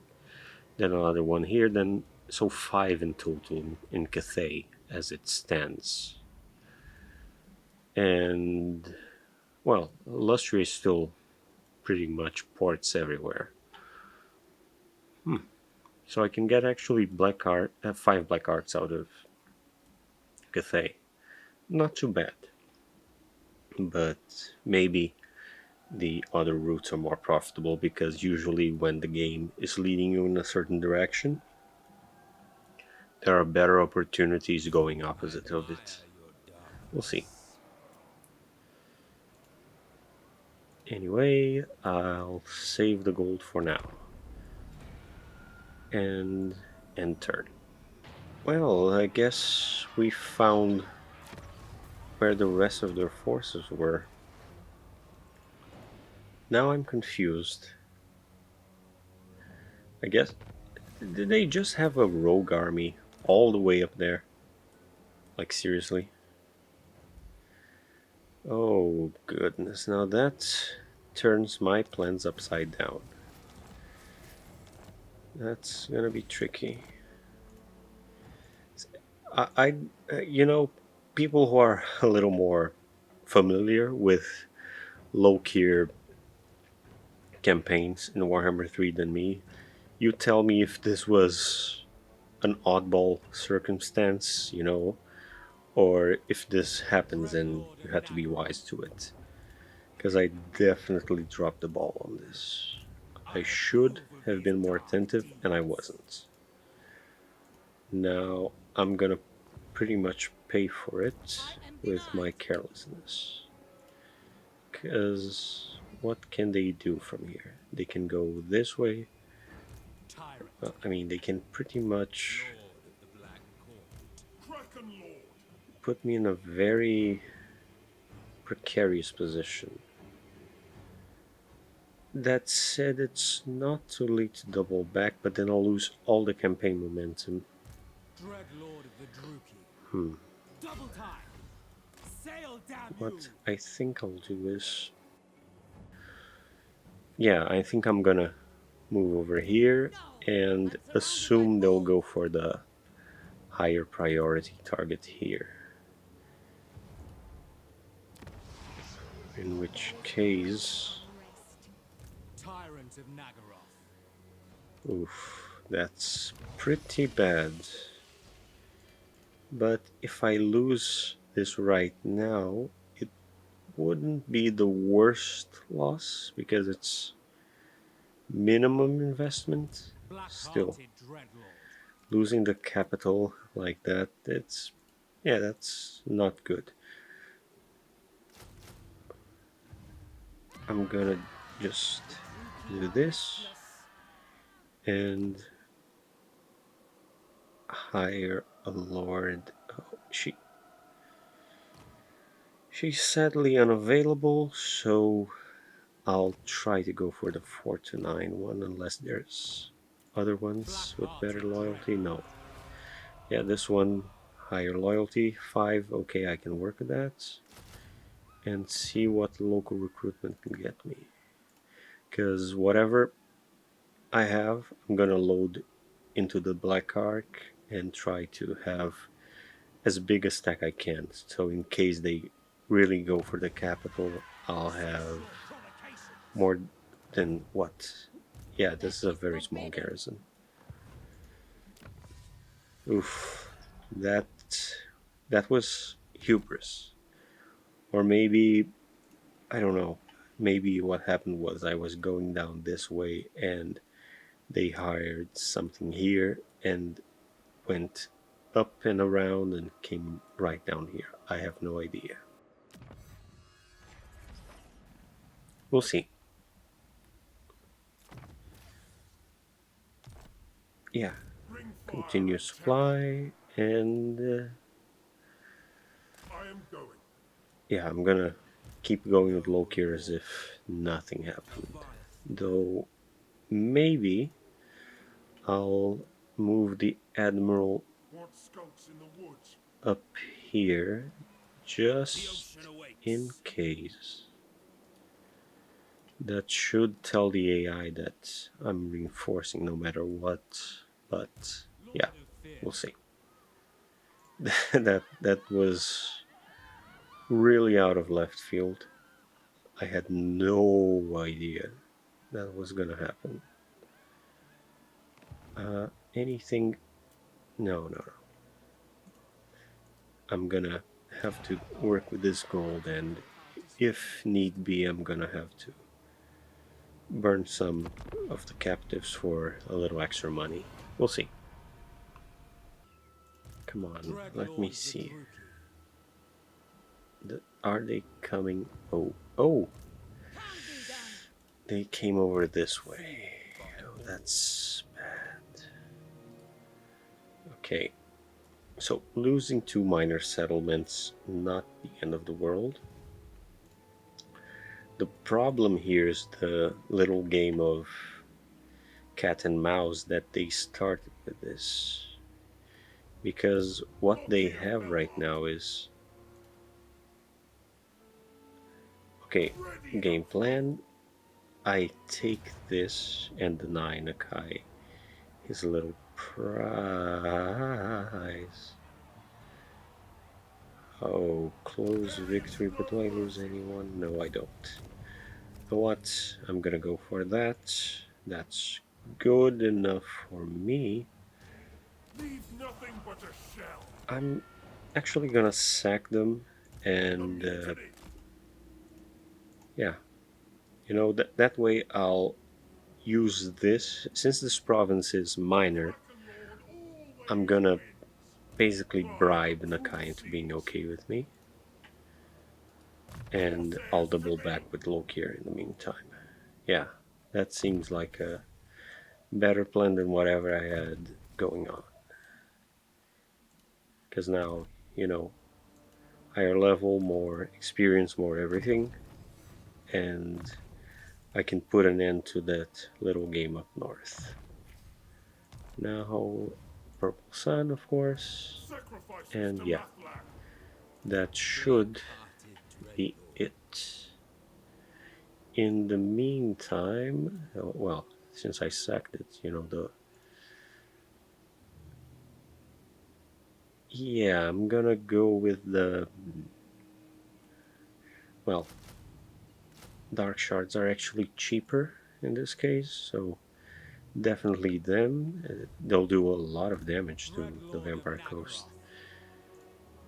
And I'm not gonna try and hold on to these. I'm gonna focus my defense on the capitals. Because minor settlements are very quick to grow back. Lord of the Black And Court. yeah, I could mount a counteroffensive, you know, play a little game of Black-hearted. cat and mouse myself with them. We have a But that deal. could get very expensive. My journey begins. I don't think I have the funding to do that.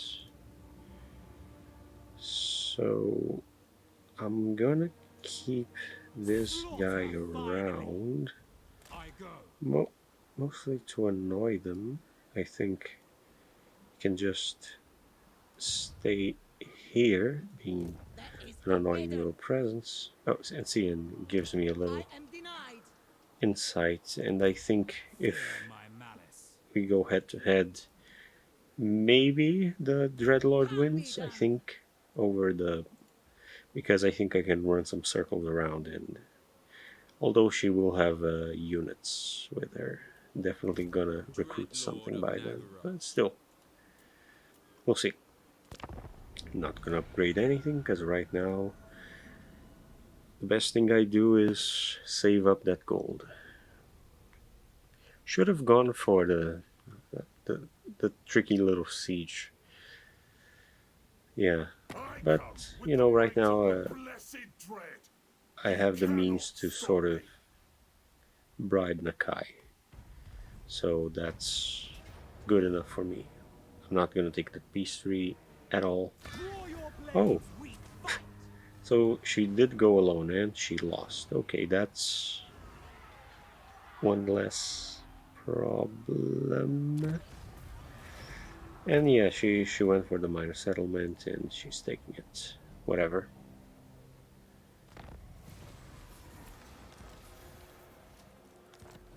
Okay, The that's enemy is good. at That's hand. good. Black-hearted Oh, dreadlord. she survived. I hate the dead returns mechanic. It's Druchii so lord. annoying. Alright. Ready. Oh, Nakai didn't take the temple. Okay, let's. The Okay, heat is oppressive. what I'm gonna do is go all the way here. That Set way, course, Lokhir's locals. primed to reinforce if she comes down. I'll assume that she Zombie might go for food. this, but that's gonna cost her 2 turns. Actually, any direction is gonna The cost two enemy's turns. So stench is everywhere. the best thing to do now is Laying in wait. just ambush stance, Victims everywhere. so I can keep an eye out for this. And if anything bigger comes up, I'll just retreat. Yeah, because the capital is secure enough. And what I'm going to do now is negotiate. You want this? Yeah, let's be friends. You know, there's no reason to fight because what you hold is not important at all to me. Yeah. And a nice little sum of gold. That settlement did nothing for me, and if they declare war, it's on them, and I can just take it back. For now, I guess I'm going this way after dealing with this little problem up north. The people grow restless. I'm tempted. I'm tempted to go for it, you know. That would make the garrison better,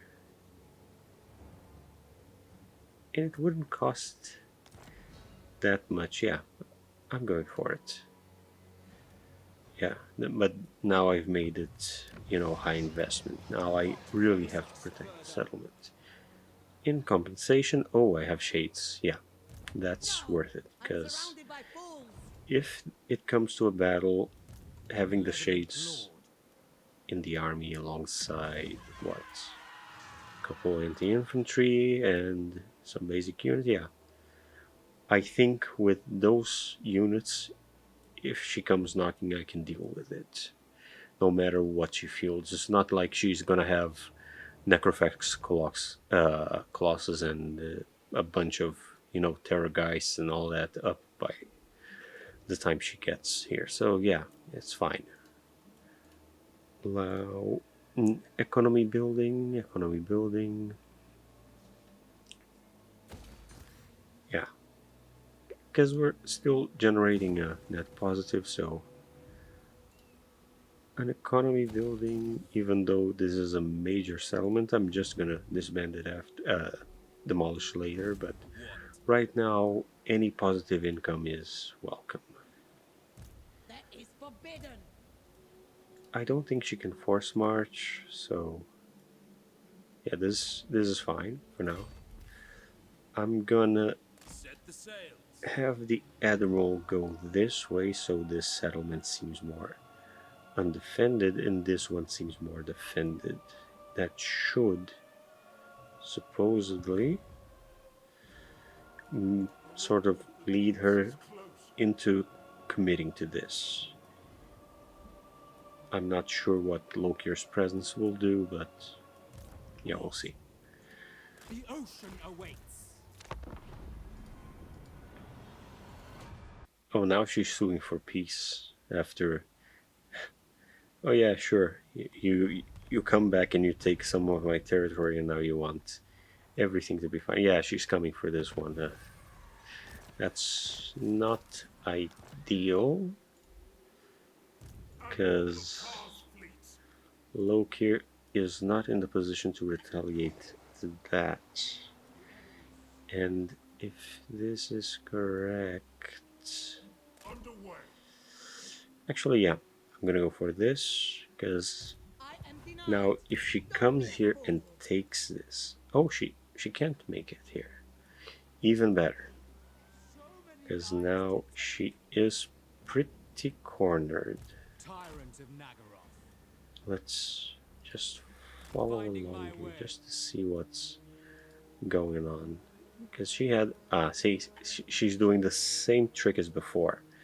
She's sending someone over and out of the territory to, in case I take this all over. Man, the AI is getting a little clever. I'm not sure if by design or by accident. Lord of Fear.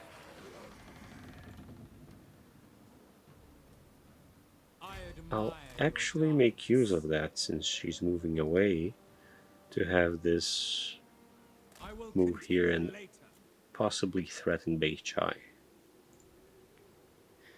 Because it's not that expensive to run a couple Dread Spears.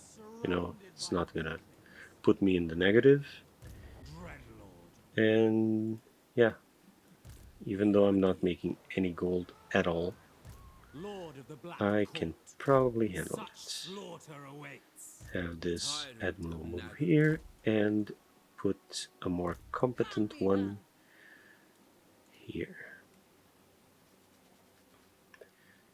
Oh, she mostly has crap stack and it's damaged, but Black-hearted not to be Dreadlord. underestimated.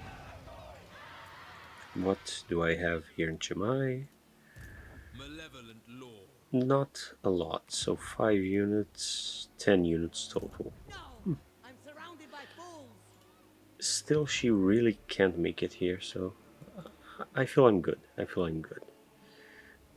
In this case, the bad map plays in my favor.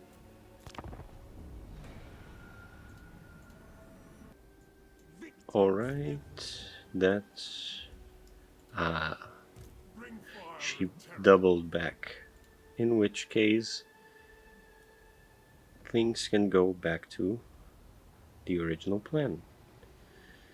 I am denied. Because now, can I Fellheart tempt her? ready. No, she can't. Make So, way. yeah, it's safe for me. So I be can force march all the way up. Yes. And I'm gonna That is have forbidden. to be Lord of Fear. careful with the movements you can make. Plotting a course. I'm gonna have Dreadlord the of the admiral move Druki. up here, A vile plan. and I'm Tyrant having of this one Nagaroth. back here No, I'm because surrounded of by fools. their extra We little have a deal. territory. No, that's gonna kill Greedy. me. Okay. Don't I'm be a gonna... fool. What's the limit on her Lord of the movement? Black Court. Okay, now that I'm playing this game of chicken pretty much, Dreadlord cat of and mouse, Nagaroth. giving back to the AI what they keep doing Don't to be a us. fool. Murderous Lord. Now I have to stay Set the just at the edge Can't be done. of her movement. So she Noble can boy. move Plotting a here, course. but if she... I'm No, gonna I'm be even surrounded by more annoying. fools. Do just like they did in Warhammer 2. Okay. Because Black-hearted. this isn't enough to Anchors engage. away. It's just a That is tiny forbidden. bit off. So she has a target here, she has a target here, she has a target here, and Lokhir's coming in for her settlement, so she has nowhere to run. We're really circling the wagons around here, so that should be easy enough. And 4 handgunners, a couple pistoliers, and I'm pretty sure, even if this is a bloated corpse, so what? Okay. Oh, one of the... oh, but I'm running really low on money. Yeah, so I'll just let the growth go up. Pulling back. Okay, I just retreat there. Not a problem. That's just a little more of the game of That chicken is because she had to forbidden. pursue me rather Yes. than properly stay and recruit.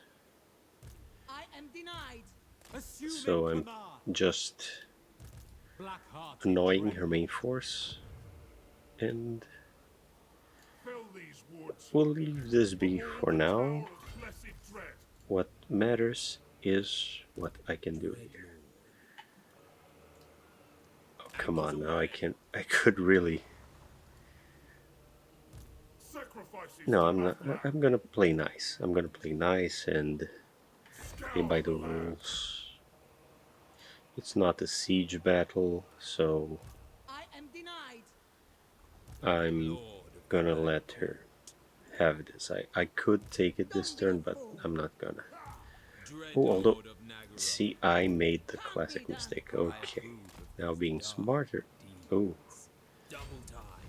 Sail down. well, I'm not recruiting, so I can go back That here. is forbidden. Tyrant of Nagara. She almost got me. She almost got me. This would have Dreadlord been of the Druki. a total disaster. No, I'm surrounded by fools. Yeah, I have to keep the arcs Sail down, just Don't be a at the fool. edge of her movement. Damn this heat. Because then next turn I take this, then we just have to deal with this. What now? And yeah, that should be it resolved. It's a little more bonus experience at the cost of some progress with these settlements. Then double all the way back here and try to follow the original route. At least there doesn't seem to be a full army waiting for me here right now. So yeah, that's the new game plan.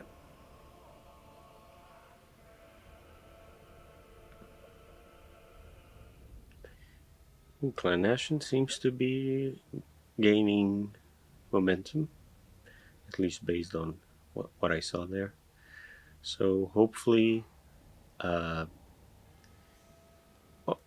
oh she actually sallied out. What the heck? Huh. Okay, let's just go for this. Unless, yeah, let's go for this one. Yeah. By the cruel sea. Okay. It shall be done. Is she serious? Okay. This is gonna be an auto resolve. Ooh, nice. Nice, nice, nice. Very nice. What's not nice is the fact... Yeah, I'm not gonna go for Karen Carr. I really don't want to take part in that whole mess. Bring fire. I'll stay with the money, thank you very much. The fact she survived is very annoying. But it's just this headless chicken of an army, so I'm gonna try and go for this. I almost could take Wei Chai this turn, but not quite. Oh no, actually I can.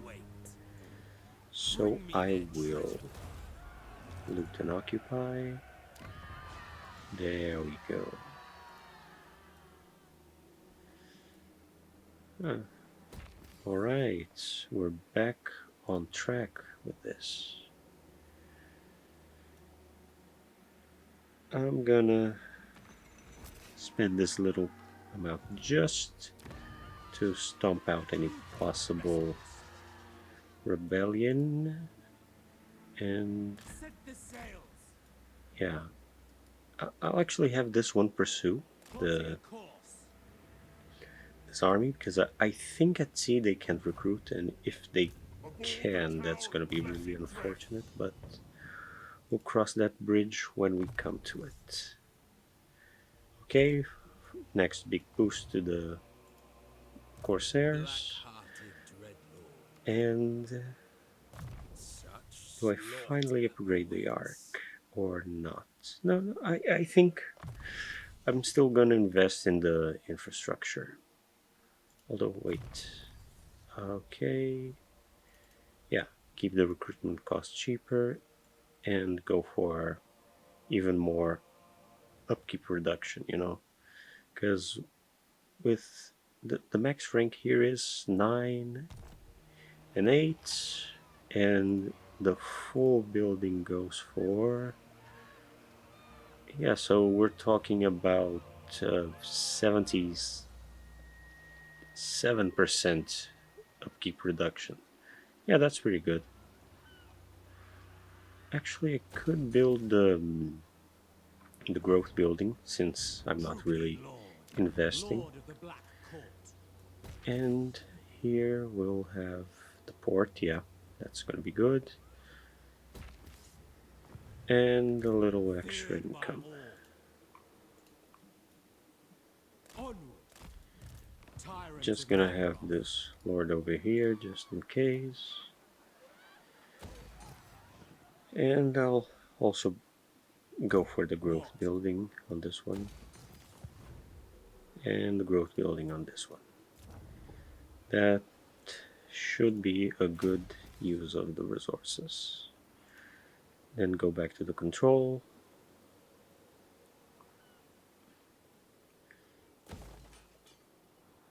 Oh, it gives a little bit of income, but our income is so thin right now. Let me check the supply lines out. Oh, no.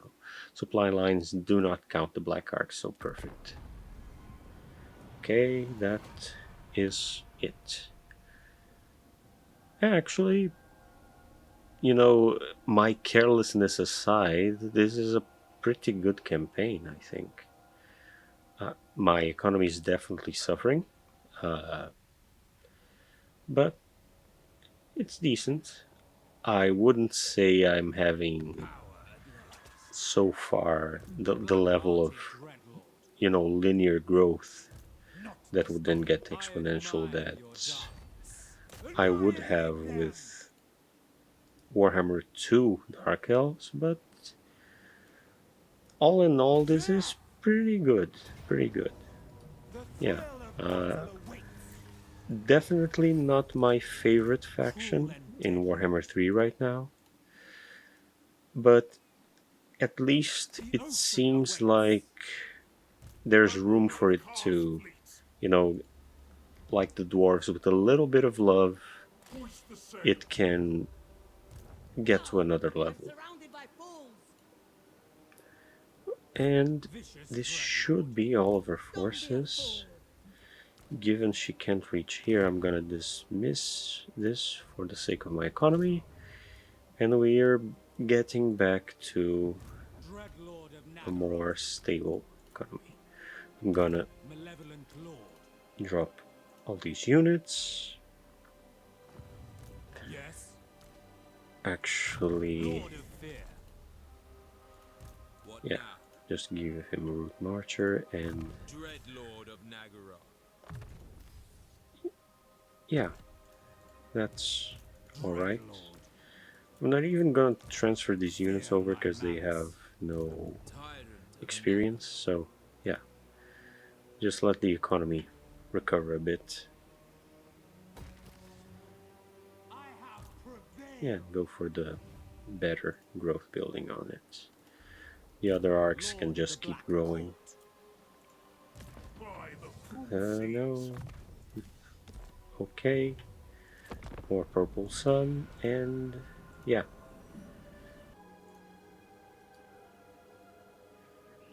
Okay, this should be the last battle versus this fleet.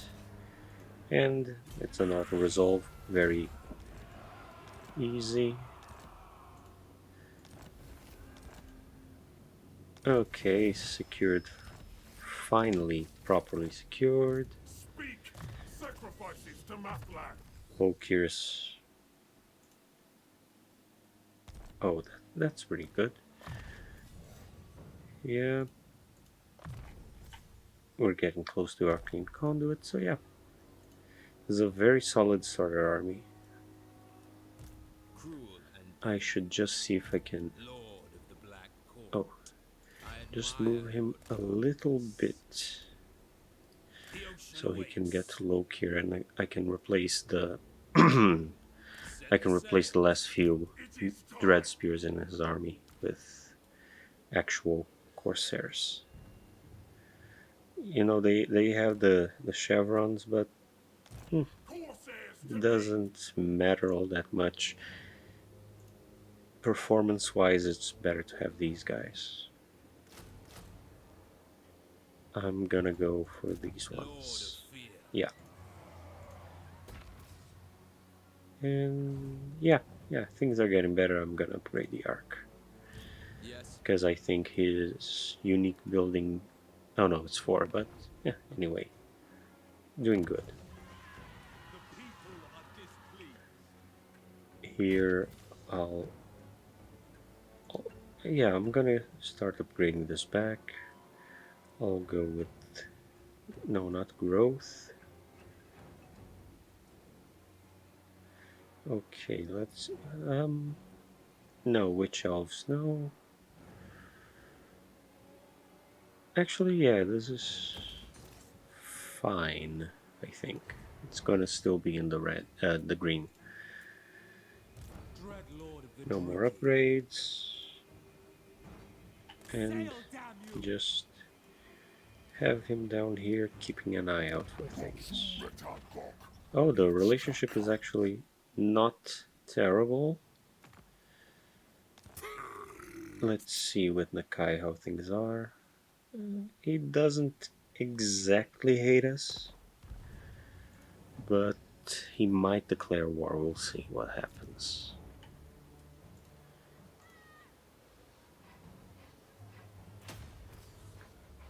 Okay, control, and we're gonna stay with that. Fix this building. Actually, no, this one can be demolished. And yeah, that's the turn. And expand your crew even further, Corsair King. None can challenge your armada of black Oh, arts. quest battle, alright.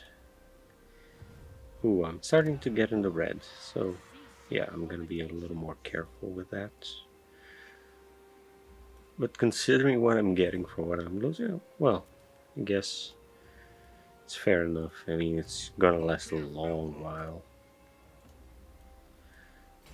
Okay, we'll start running all the way down here. Wait, what am I trespassing on? This is my... Oh, okay, there's that little corner there that would be a trespass. Oh, Zhao Ming. He sure rushed this way. How's Clan Ashen actually if he's that far? Are you telling me that... No. Snickage clearly has this territory here. And he has Wei Jin. Wow. He sure went far right here. Or was that... No, that couldn't have been... No. I think he actually, yeah. Snickage went this way and Zhao Ming just took his stuff while he went for Wei Jin. That's probably it. Yeah. Okay. Well, if he declares war, I'm in a position to respond. If it comes to that.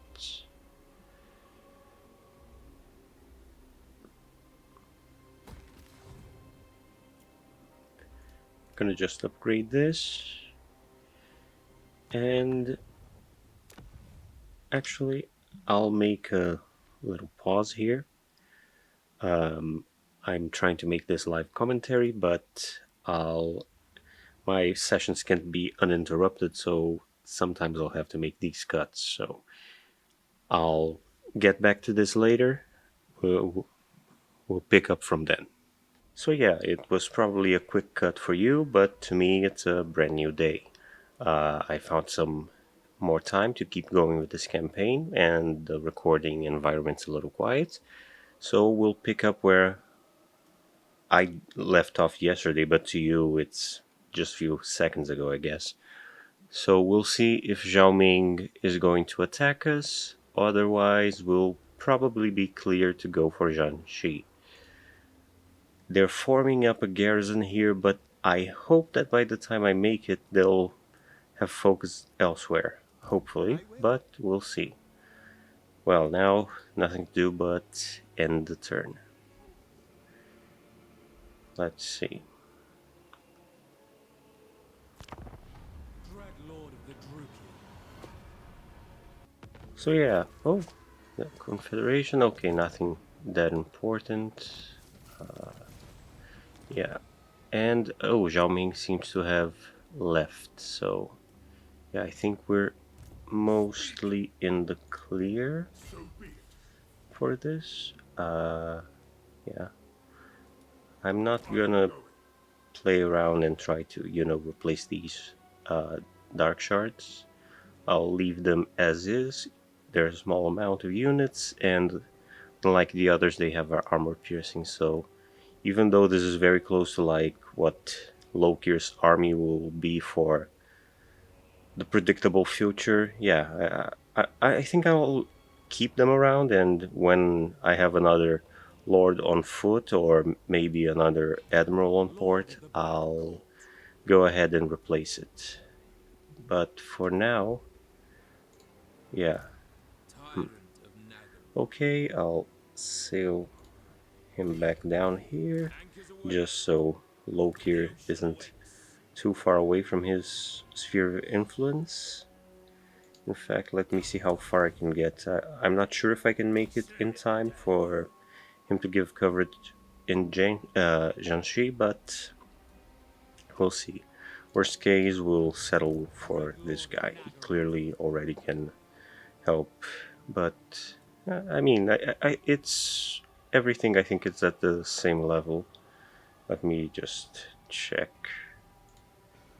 Oh, it's the same level, so not even a problem. Okay. As far as technology goes, well, I mean, given how the economy is going, I think they are my most used unit right now. So yeah, even though the economy is starting to pick up, I mean, we're also 21 turns in. The it doesn't really have to be this massive economy yet. Although I do think it would be a little better in Warhammer 2. I think more would have been accomplished, but I'll also say I suffered a setback from being careless with the Vampire Coast faction. But hopefully it was a happy accident and the whole situation actually, gave more experience, weakened these guys, and got them off our back with Nakai. Hopefully, Nakai is going elsewhere to bother, thanks to the little bit of diplomacy that we did with his vassal. But we'll see. Yeah. Okay. As far as upgrading the arcs, I guess I could. I mean, at least their upkeep will lower. It's not like there was anything important in the. Yeah, no, nothing important in the actual building. So yeah, I think it's safe. I'll be, short on gold, but not the end of the world. Okay. Oh, they actually left. That's good for us. I mean, They have some pretty scary stacks here, but it's probably, you know, this quality of units, so the crowmen are a very minor worry actually. This army is mostly ranged and hybrid, so they'll mostly cause trouble for the dark shards. Even the manticore probably can take them out, so I guess we'll go with the expected path and go for Shanxi. Compared to when we would try a few turns ago, I think it's a safer bet. Close victory. It's a siege. How bad would it be? Oh, we have some banners. Let's see if that helps at all. Well, let's give him Strider. Fear and Terror. I mean, it won't really do much, but actually, let's even give that to, yeah, the two top.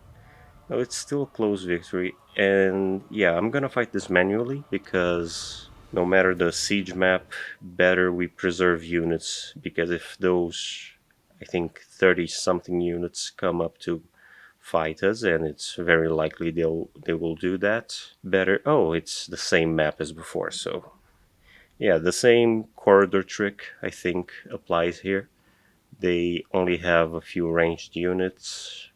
It's probably fine. We're a little better positioned than before to do this. Okay, let's do the same as before. I'm not gonna do the channel magic. I have the worst luck with the whole channel magic thing. So yeah, let's see. This should be fairly straightforward. Just take this. All right. Same formation as before. The difference is we're out of dread spears. Right now we just have them, the whole setup. Give me a second. I have my keyboard a little awkward, so that's probably why you're listening to more noise. Okay, I just fixed it, and there we go. So this should do it. Then I have a lot more Corsairs than before. I'll try to keep them in. I don't like it when it goes too thin, so it's better to have a square formation anyway, but yeah. The Manticore is also not that hurt. I'll keep it around just in case. It shouldn't rampage unless I'm really stupid with it, so I'll try and leave it here landed. And yeah, Lokhir up front, same as before. Should work just fine. Sorceress back here, and yeah, didn't forget anyone. That should be it. One thing I need to check is, does she have rampage now because of this mount? Evasion, wounds, nah. Just making sure so I don't put her in a... No, she doesn't. Oh, thank goodness. I was, you know, it's been a while, and I know the Raptor mounts were less reliable due to the whole rampage thing, but I think they removed it. I'm not even sure if the mounts had it in the first place, but I think they did. That's why the Dark Steed was usually the better alternative, I think, even though it was a lower end mount. I mean, it's also because in Warhammer 2 you had to pay points for the mounts, and very rarely I paid for the ground mounts for the sorceresses. I just had them pretty much on those dark horses once they got to the flying mount option, and that was that. I never went further than that with them because it always felt like a waste of points to, you know, progress the whole thing for a mount that you're going to use for like what, two, well, actually not two, but a very small amount of levels, basically. It wasn't really worth it. Now the whole automatic unlock is actually very handy. I think that was one of the better changes that they made for everything in Warhammer 3. Now you get to at least experiment with those mounts that may not be the best options because, you know, they're free, so at least you can do it. And I guess since it doesn't have a rampage, at least it gives her a little bit of, well, not armor, of course, it's still pretty bad, but mobility, if nothing else. And I guess just a little bit more of combat prowess, but she is a bigger target thanks to it, so ranged fire is going to be a lot worse. But yeah, same strategy as before, hoping the gate glitch doesn't happen again and Lokhir gets trapped inside. I'm gonna scale the walls with the two on the flanks, and one of them is going for the gates alongside Lokhir, the other staying. We'll see what happens. For some reason, they had the opportunity to fire at us, and they're repositioning, I guess. Well, I mean, I have no idea why they did that, but whatever. And if their focus is on the sorceress, then I'm gonna use that to my advantage and just have her moving around a bit to make sure, you know, the important units don't get shot up, because she's not likely to face any actual combat here. She mostly will just help with the purple suns, so yeah, I think, no, I'm gonna hold off on the artillery strikes and all that to use on their archers when they're more static, and the crossbowmen as well, because those peasant archers won't really do a lot of damage even if they shoot dark shards. I mean, of course it's gonna hurt, but it's not gonna be as bad as it could be. I'm also going to put all the regular corsairs on off of shooting automatically, at least until they're past the gate here. So yeah. I also apologize for, you know, the dog on the background. I'm not sure if in the final recording you will hear it. I'll try my best to suppress it, but yeah, that's one of the things that I struggle with to make sure that I can record. I don't really have a soundproof room where I live, so it's sort of a gamble. And if it gets too noisy, because I have some noisy nights around here, I will go ahead and end today's recording sooner if it happens, but only if it happens. Otherwise, I'm going to keep going. And yeah, we'll see.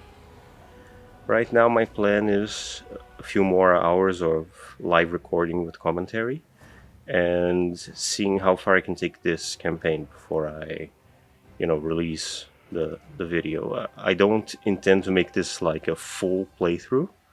The idea is to be more of a just testing out. I think, I don't know, maybe 40-50 turns is an honest try of how the Dark Elves are in Warhammer 3. We'll see. Yeah, otherwise I don't really plan on extending myself. And see, the gate bug again. So do I have, yeah, and see, my part of my units get stuck inside. Stuff like this is part of what ruins the whole experience with the siege maps. These very silly bugs going on, and I mean, honestly, thank goodness, you know, the gates are kind of taken at this point. Otherwise I would take an inordinate amount of damage on these units for no good reason, just because this bugged out before I could break it completely. Especially if they're going to, because you know, some people of course mentioned along the things I hear that people say for suggestions to a siege rework is to get rid of, you know, the instant ladders, and I agree. Maybe it's something that you can pay for, like the siege tower and the battering ram. If they're going to make that, if they're ever going to implement something like that, they'll have to really make sure this doesn't happen. You know, the gates opening for the enemy before I'm done breaking them, and then they shut right on my face. I think if they open because the enemy decided to open them, they have to stay open as long as, you know, there's, I don't know, maybe a small zone of control here that ensures that if the enemy is here and you decide to open the gate, of course they're going to stay open. I think that's a sensible thing, because realistically that's what would happen. If you open the gate when the enemy is at the gate, then they're going to do everything in their power to keep it open. Then of course if the enemy wanders in with the gate and they get out, but the gate still isn't broken and there's no more enemy units outside, I think it's totally reasonable that it shuts as it does right now. But yeah, otherwise I think it's fair game to have it not broken but open, because you have like a mini zone of control here, like these capture points that lets you keep it open. I think that would make for a better system. Okay, now I'm gonna move in all the Corsairs. It should be straightforward. They're in a thin enough formation. It's gonna be a mess, of course. They're gonna split up and all that, but hopefully it will be orderly enough. I'm gonna try and get all the melee dark shards. Wait, which Corsairs too. This one is engaged. The others are, let's see where they are. Okay, they're all except for that one here. So I'm gonna try to reform their ranks just to try and keep this as organized as possible. It's very messy right now. Get the sorceress inside. And okay, let's see what we're dealing with here. I think a bombardment on the back shouldn't hurt my units all that much. Just being a little careful the way I aim it. I'm actually curious if the way this works, if I aim the bombardment, it would just hit the, I mean, it would make sense, it would hit the bridge instead of hitting down here. But yeah, I'm also curious for spells, like, I never actually tried it. If I try to aim, oh, it's kinda, sorta glitches out. Okay, yeah, as expected, it's erratic like the camera, you know. I probably wouldn't count on it. Seems very unreliable. So yeah, let's see what we have here. Doesn't seem like... Oh, they have one unit up here manning the wall for absolutely no reason whatsoever. I think I'll use the Manticore, but do they have a tower? They do have a tower. Well, I mean, I guess, yeah, I guess now is a good time to use the Manticore. I'm expecting to be disappointed in its performance, but it's just a unit of peasant archers. There's just, oh no, there's two towers, but I think I can break it before this one's built. Oh, but yeah, oh, see, that now that's the sort of thing that I'm just going to use it to scout, then make sure it has an eye like top side. Because, yeah, this, okay. And the units down here are, okay, reform again. before the line here. We're winning all this ground. Dark shards back here, and all the other Corsairs. Let me just try and make sure to keep it neat. And these back here. Lokhir come over here, and yeah. See, you lose focus 1 second, and that's the sort of thing that happens. That's a little dangerous. I wonder if they could target, the people down here that way, or it was just because the Manticore was up there. Okay, now send the sorcerers up here. Oh, they can actually. Oh, that's dangerous. Okay, now that's an actual use for the Manticore, see? Because otherwise these guys would have a lot of chances to, just mess with us without any punishment. This is the sort of thing that makes this trench actually usable for the defender. Otherwise, I think it very heavily favors the attacker. And I think that's fair enough, actually. And I mean, I guess Cathay does have those good cross... Oh, and see, it's the crossbowmen, actually, not the peasant archers. So, yeah, these are the exact units this was made for. Because they're really raining a lot of punishment on us.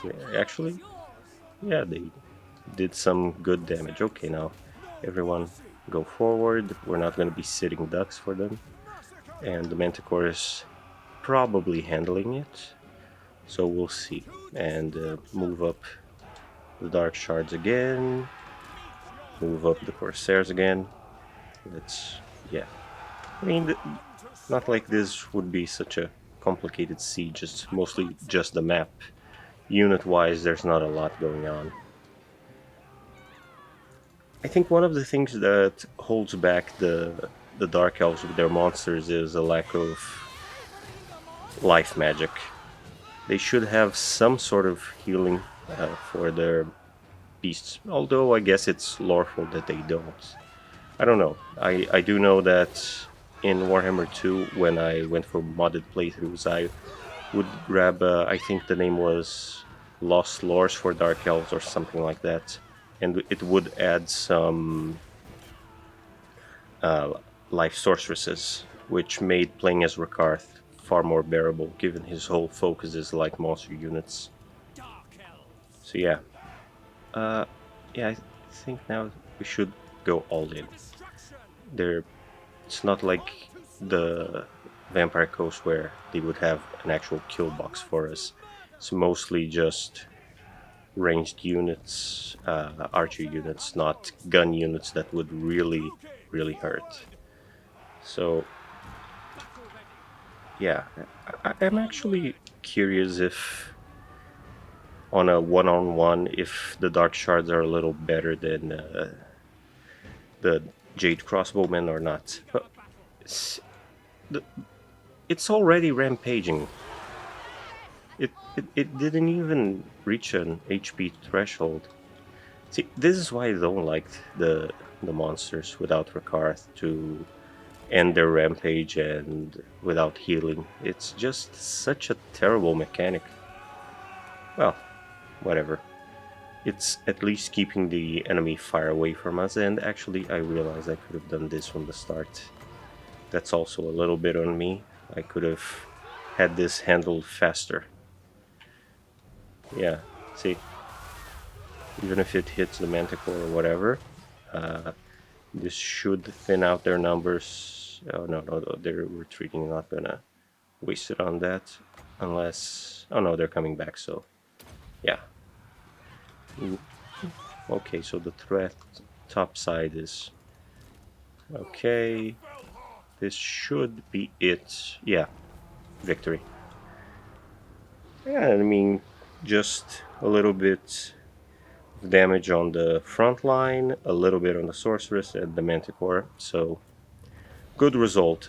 If I had taken that close victory, I would have everyone a little damaged, and it would be a terrible, position for us next turn. because if that 30 stack does come down, or rather come up, it's going to be quite a fight.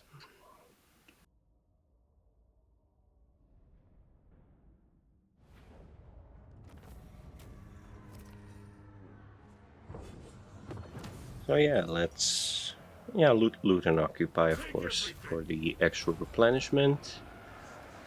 And we are okay.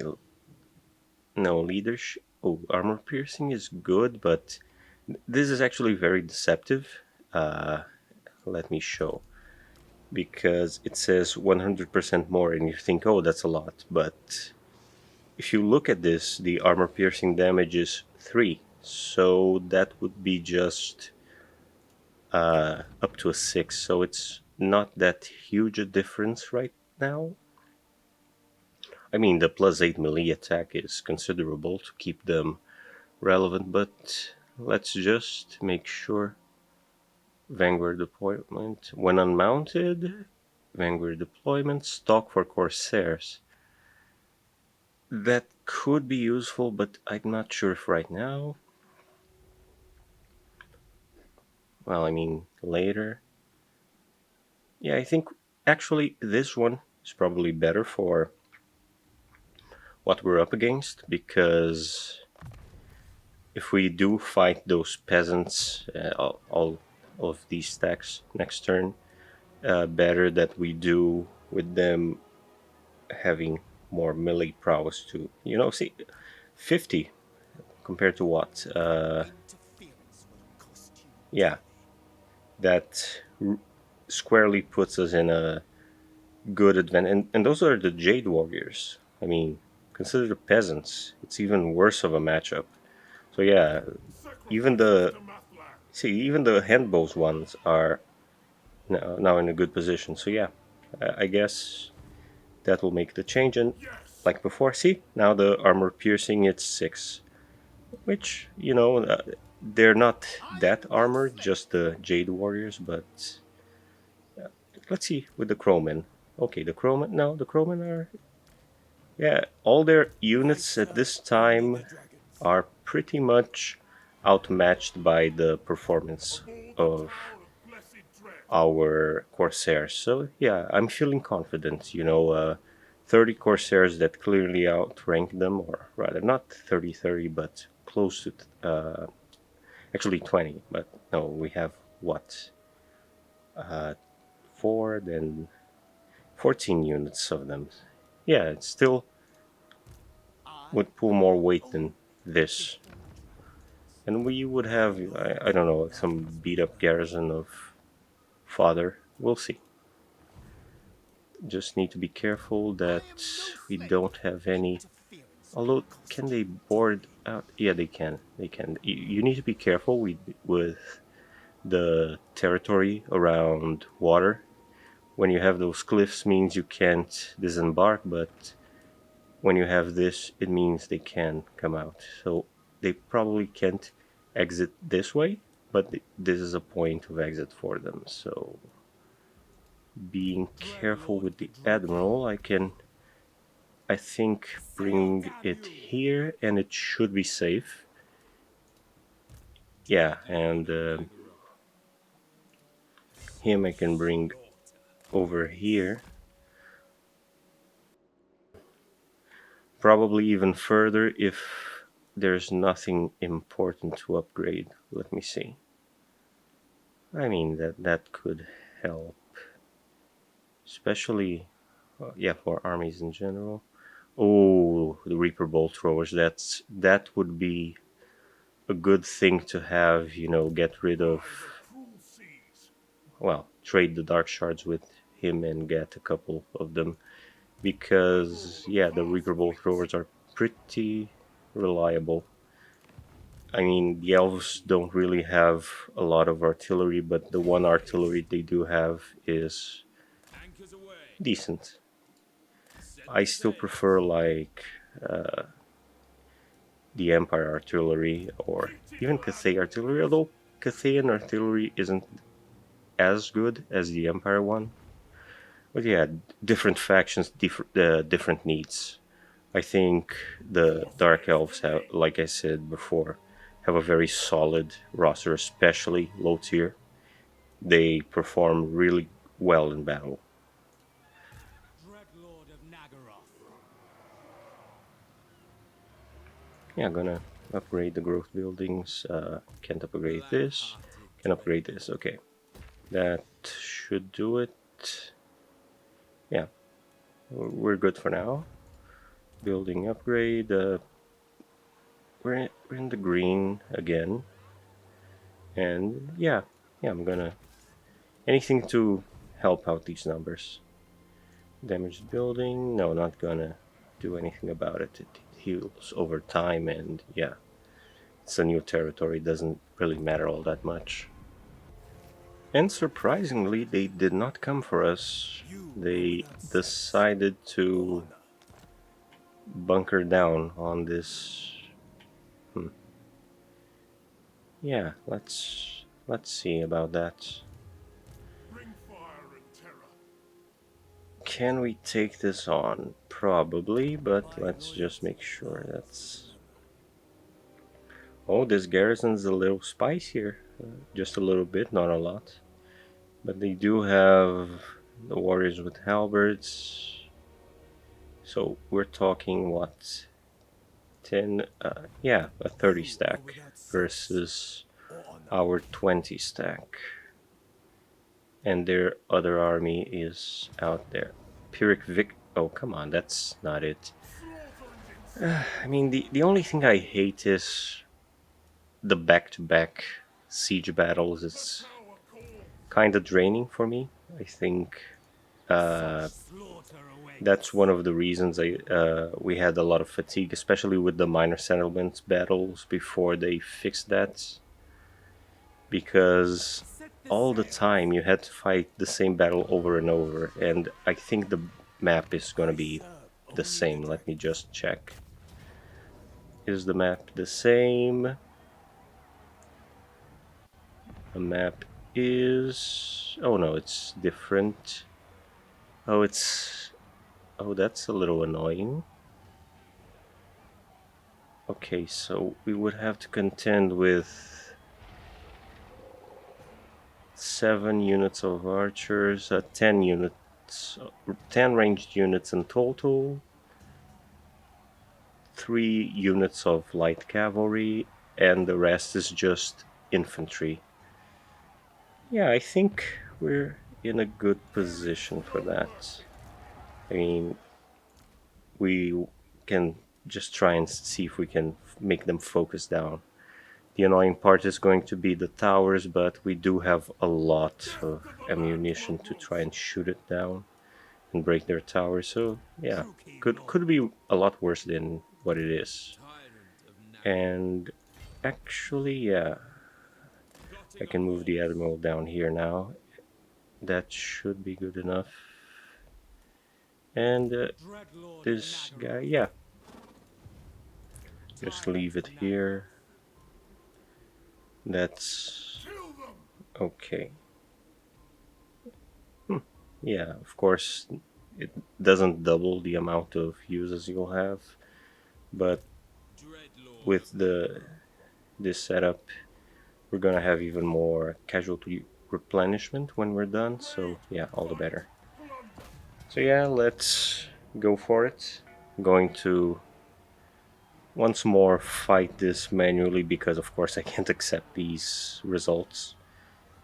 I highly doubt it'll go this far.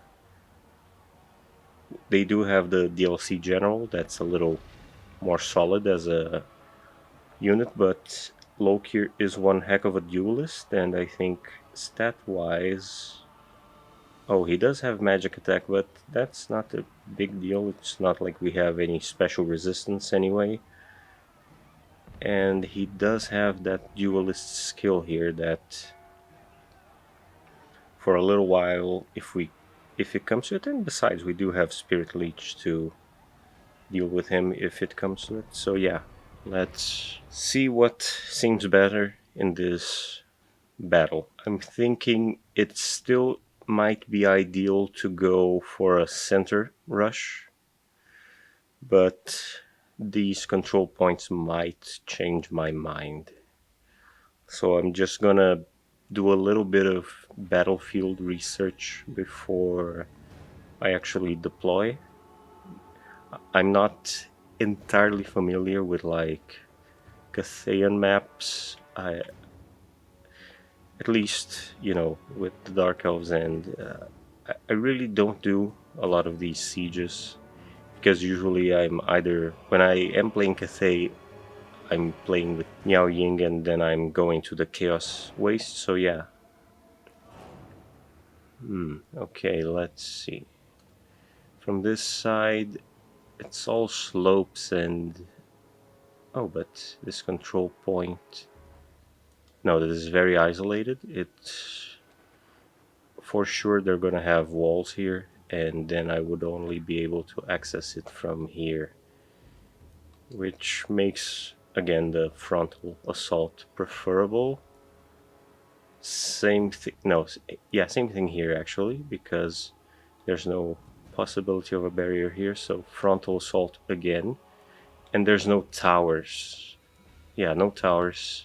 Only towers on the sides. So really, the best point of ingress is through here. There's no reason to go anywhere else. And I mean, I know some of you might still have the idea of, hey, Sophie's, you should have gone and grabbed stock for the Corsairs and gone for a control point. And, back when sieges were even worse before they fixed that, I mean, as much as they did right now, that would work. But right now, I think the AI is fairly paranoid and they take some caution and sometimes even seem like they know about the stalking units, so it doesn't work as well. It was way better to go for the melee attack bonus because we're going head to head with their infantry, and that +8 really solidifies the position of the Corsairs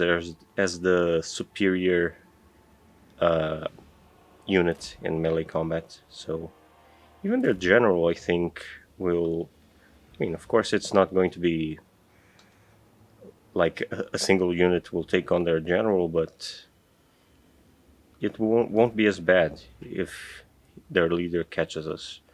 So yeah, of course they're going to be towers. I think there's a tower point here, yeah, and there's a tower point, yeah, here. So probably two towers firing at us from here. But if we split our forces and we are in a position where we can do that very safely, we should be good. I'm going to keep the Manticore down and outside and do just as I did in the prior battle, where it came in more of as a reserve than an actual, mainline unit. I can't wait until there for the point where I get like dragon or something, because then it would fill the same role as the Manticore. Actually, the Furies even would do its job better because it doesn't rampage, and we would just be able to rely on it more. Plus, it would be a lot easier to replace. I think the Manticore comes from a higher tier building than the Furies. But yeah, they're better as summons, not as an actual hireable unit. They're such a throwaway unit. Okay, so alright. Yeah, this was expected. They would mount their archers. Let's just check. Okay, so crossbowmen. Yeah, we're gonna be dealing with a little bit of armor piercing from them, but yeah. Well, have to bite the bullet and just go for it. I think I'll rush Lokhir ahead, even though I don't want him taking the whole situation, the whole fire from them. I'll keep the sorceress back here, yeah. I'm gonna give them a lot of targets, and have one come this way, the other come this way. There's there's two leather spots, so yeah, I can have that going on, and the two gates assaulted at the same time. And I'll move up the dark shards to here. Yeah. There's no point in moving all the handbow corsairs right now, because I think that would be just wasteful. That would be putting them in danger for a minimal amount of support, because their handbows would just hit the walls mostly. Oh, let me see if I can dodge that. Okay. Oh, that's... I really don't like that they can give such strong volleys, and that's not looking good, but yeah, better on Lokhir than... Yeah, look, Lokhir. Focus on Lokhir. Don't pay any mind to all those corsairs coming up to you. Here's Lokhir, here's the enemy leader. Yeah, oof. Oh, okay, that's... those crossbowmen can be pretty spicy when you put them in a position to deal out max damage. I'm gonna... No, actually, yeah. Ooh, Lokhir's... That volley really hurt. Okay, let's start hitting them up on the wall, so at least I can give them a little respite to poor Lokhir. Oof. Oh, okay. Oh, that was pretty bad. Okay. Lokhir. Oh, he staggered.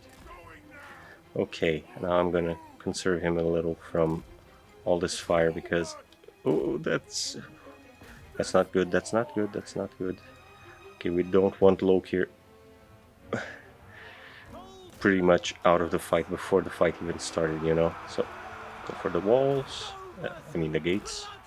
Oh, they opened the gates. Okay. No, actually. Disengage, disengage, disengage. They're gonna close up those gates on you. Okay, let's... Oh, this is so annoying. I hate this bug. At least they're not opening the other gates. Okay, okay. Now we'll go ahead and move the dark shards up. It's gonna... I mean, their crossbowmen are still active, but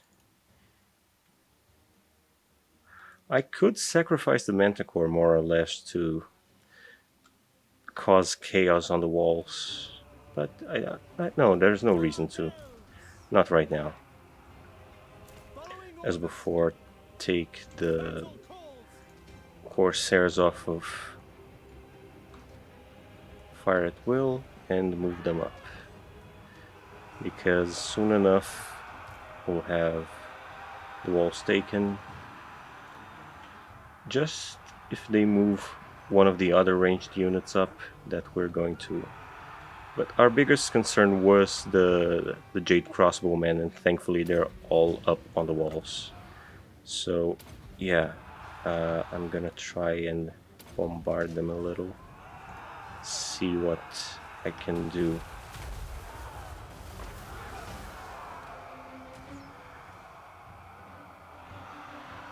Because if they can reform and start shooting from the ground, it's gonna be annoying. Okay, dark shards, do your thing too, you know. Start firing on them. Yeah, that should... Yeah, there you go, there you go. Oh no, you're firing at the people on the walls. You're probably going to hurt our own units more than you hurt theirs. So try and focus on their crossbowmen where possible.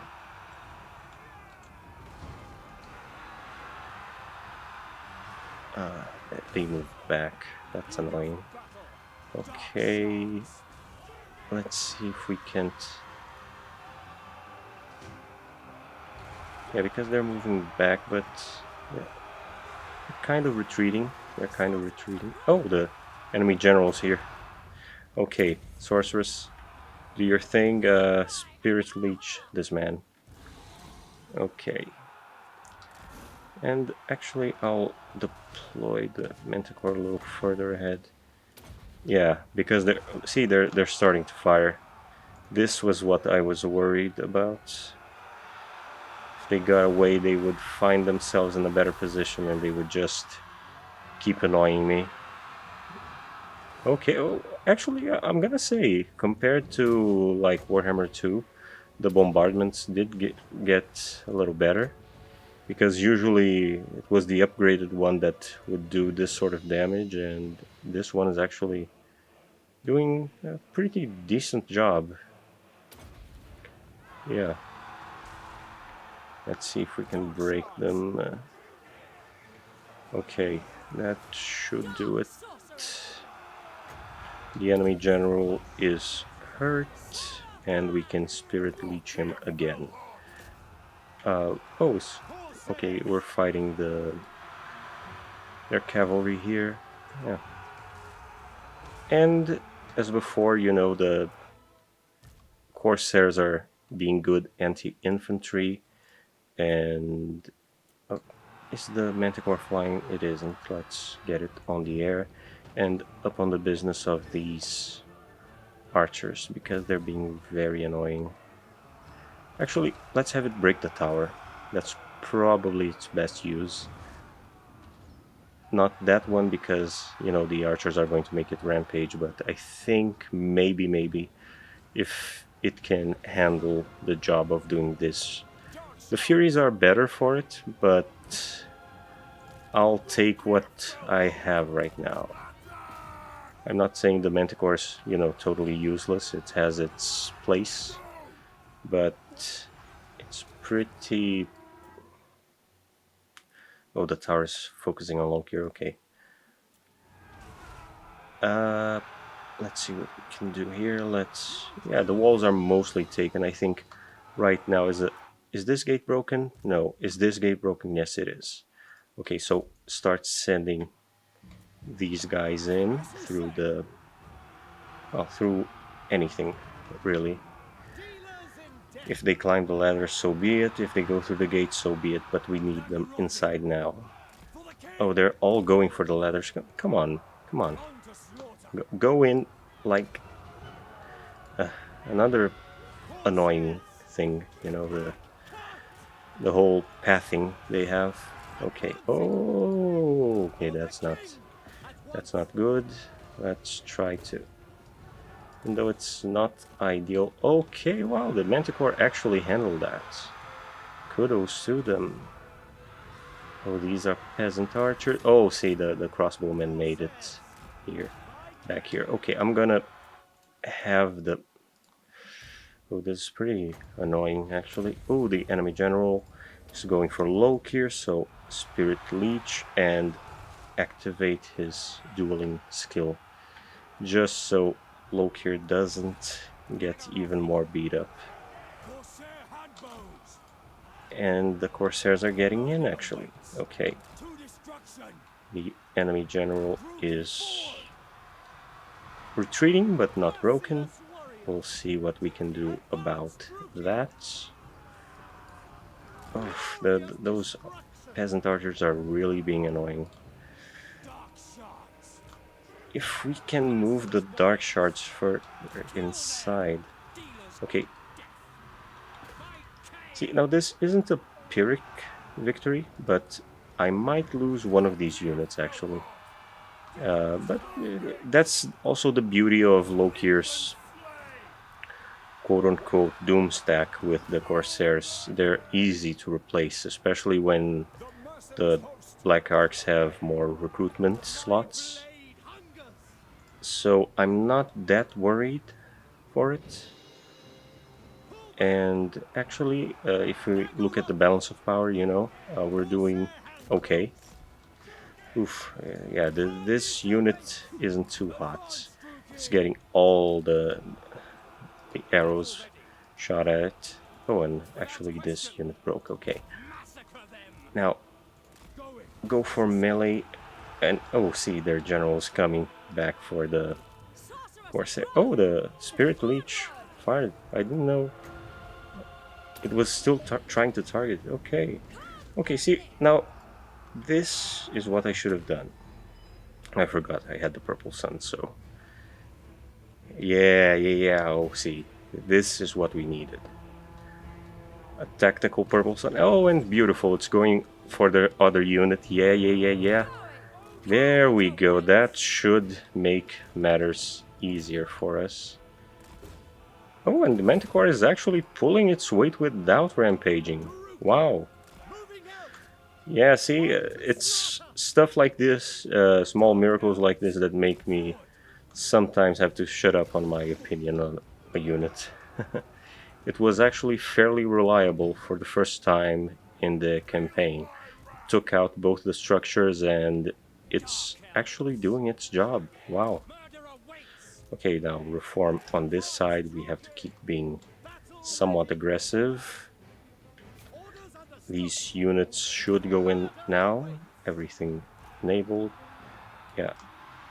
And the Dark Shards, let's have them here, giving support on this side. I'm just gonna try and hold this part for now.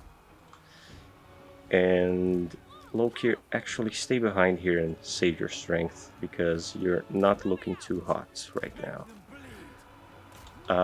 Okay. Let's try and have these units engage with these peasant archers. Oh, yeah, see, I complimented it in its rampaging, but thankfully it's rampaging again. Oh, those are the Jade crossbowmen that survived. Okay, that's not too good for it, but it could be a lot worse. Onwards to murder. No, no, no, no, no, don't leave the corridor. We want to keep this contained. And, okay. No, I'm not gonna drop a purple sun on cavalry, especially such low tier cavalry. It makes no sense whatsoever to do that. But I will have her go for it. Onward. Yeah, see, one of the units of Dark Shards made it, so The merciless host. if we set them up here, they're gonna do a lot of damage. And, oh, we got control back of our Manticore, so get the heck out of there. Corsairs.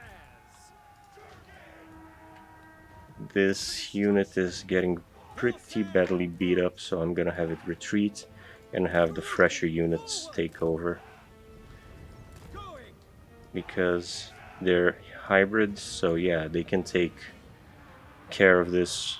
I think their melee is pretty much the same, so yeah, let them live to fight another day, basically.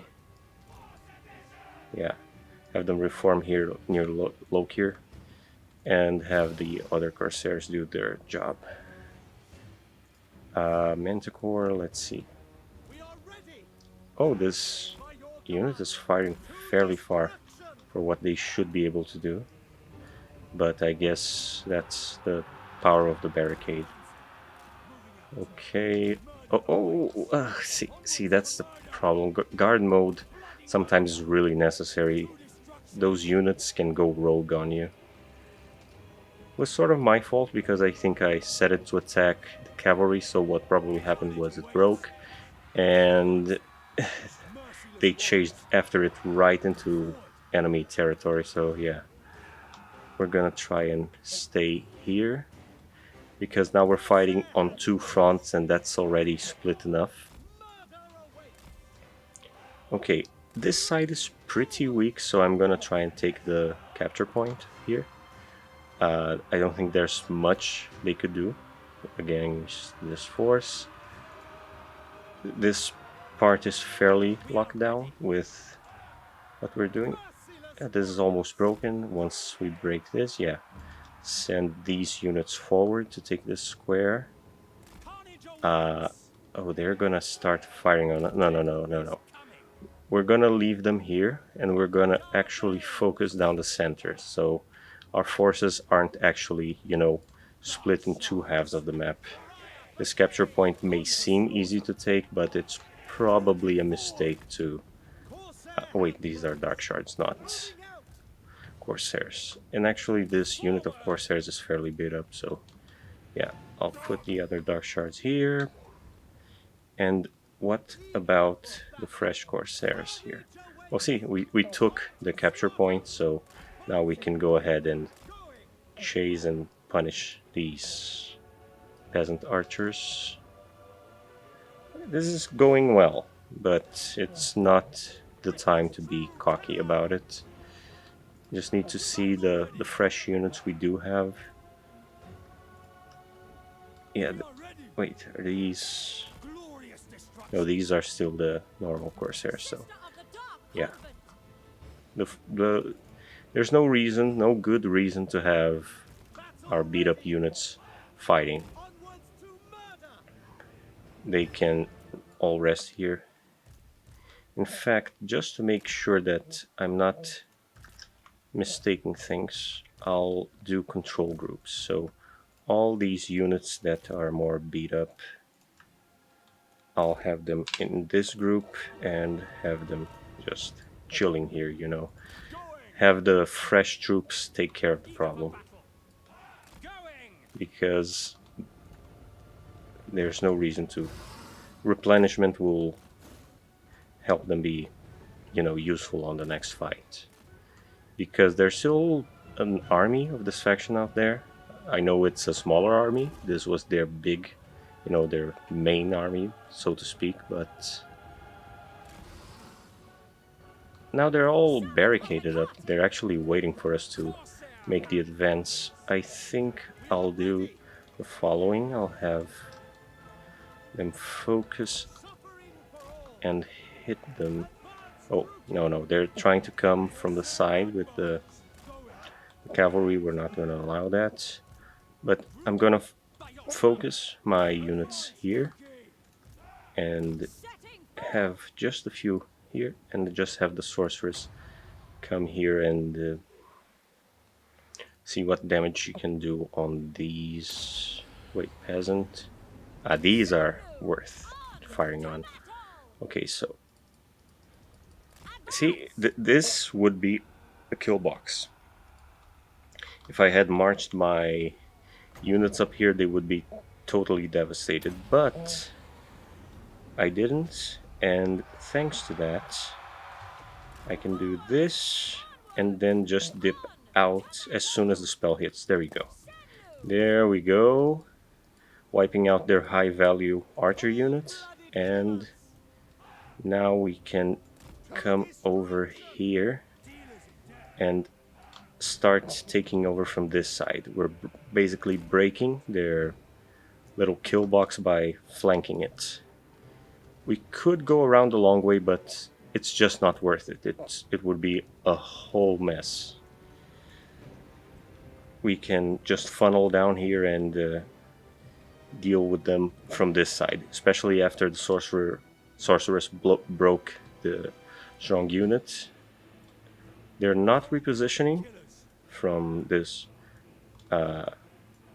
position, but what I'll do is I'll have the dark shards here where they can go ahead, and if this flank moves, they'll just kill whatever is on the way. I think they'll try with these Jade Warriors, but the combined fire of all of them, I think, would probably get rid of them. And they're still very focused on this unit, these two units that are here. And I'm still fairly confident that they can just wreak havoc. Oh, the Jade crossbowmen are back. Okay, let's then try to welcome here and route these units. Oh, they're already broken actually, but... Oh! Their leadership broke, even better. See, it was a close victory, but actually we didn't even get that beat up. Just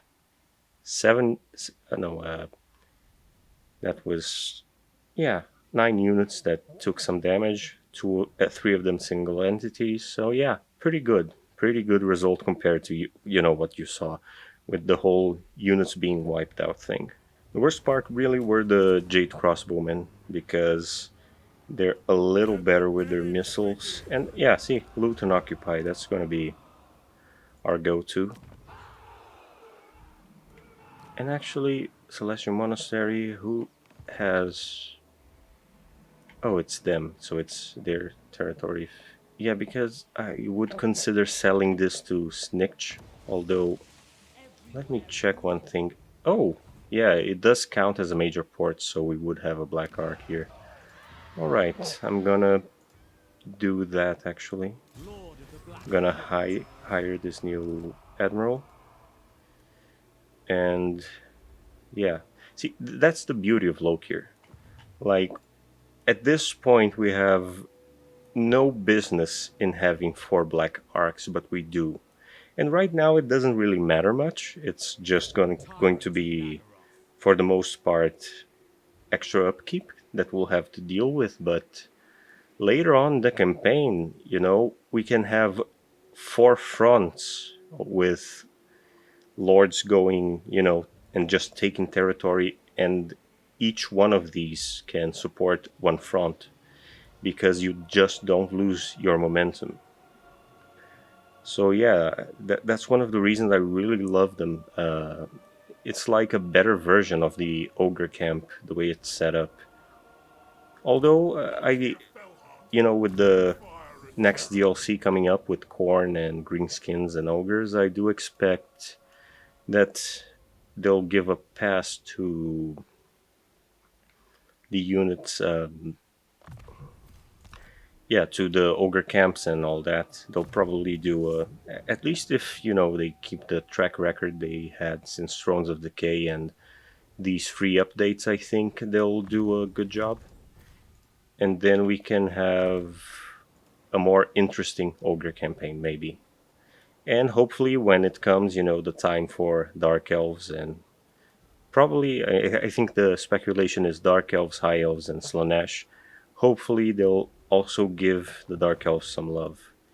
Because so far, I do think. The Tower of I mean, they're not a Blessed bad faction by any metrics. I mean, look at the damage I'm doing with tier 1 units. I'm really steamrolling through the low tier stuff of Cathay. So they're not a bad faction, but they used to be one of the best factions. Now they feel sort of middle of the road. Maybe a little further, I'll have a better opinion. If this really starts kicking off. But right now, not feeling it. Black-hearted dreadlord. Nothing to really expand on here. We I have think indeed. the best thing is to just keep it in port. Yeah, upgrade the unique armor here. More income for us. And given the amount we have, since all this seems to do is just be, a pull now, I see no reason not to pay 600 for this. Just suddenly the income. I guess that was a good thing to give the Dark Elves, the Chaos Dwarf rush building thing. That's very, very neat. But Dreadlord yeah, Nagel. look at what the dwarves got lately. Give the Dark Elves some of Murderous that. lord. And I think that will be it for this turn. We're in a pretty good position. I mean, they're fighting the other faction we would have to fight to get the red blades, I think. The only problem is that we'll probably run Tell into me what I should Gelt, have you maybe, send to my slave once pits. we clear this. Yeah, because they have. Yeah, because look, they met Gelt, and this region is green. So this is probably Gelt. He's probably gone and already taken the whole route that you'd take in his campaign. And as soon as we do clean up here, that's when we run into him. So one thing I should do maybe when the economy is a little better is to just make a small army to go ahead and take this, just so they're not left with anything. Sacrifices to Okay, Mathras. so we're in a better position now. Um, yeah, and see, the whole army is back to full form next turn. It's almost like it never happened. Onwards, Let's go this far. I think I can still raid in this. Yeah, I can. Nice, nice, nice, nice. So, where did their...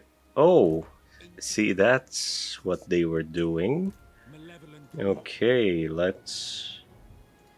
Wow, they were pretty quick about that.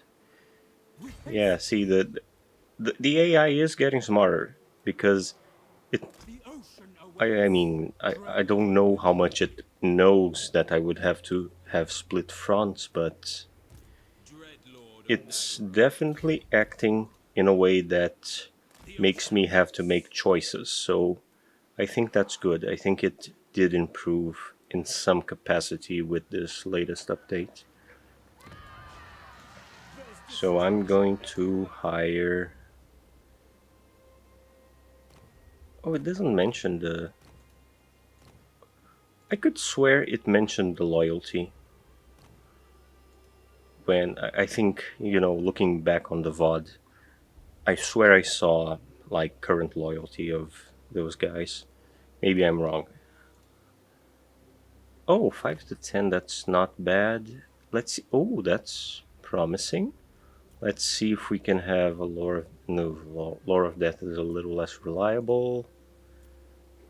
Lore of beasts. I mean, lore of fire is good, so I'll take my chances with the lore of fire. Let's just see which one is best. Yeah, I'm gonna go with strategist because since this is a Sorceress of Graft. temporary thing. Yeah, let's have her here. Oh, oh, no, no, no, no. Oh, there we go. There we go. And we'll hire mostly... Well, Lord let's of the see. Black Court.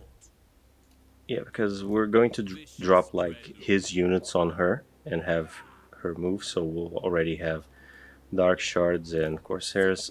I like to keep the armies from being, you know, a bunch of random stuff cobbled together, so I'm going to try and keep it consistent.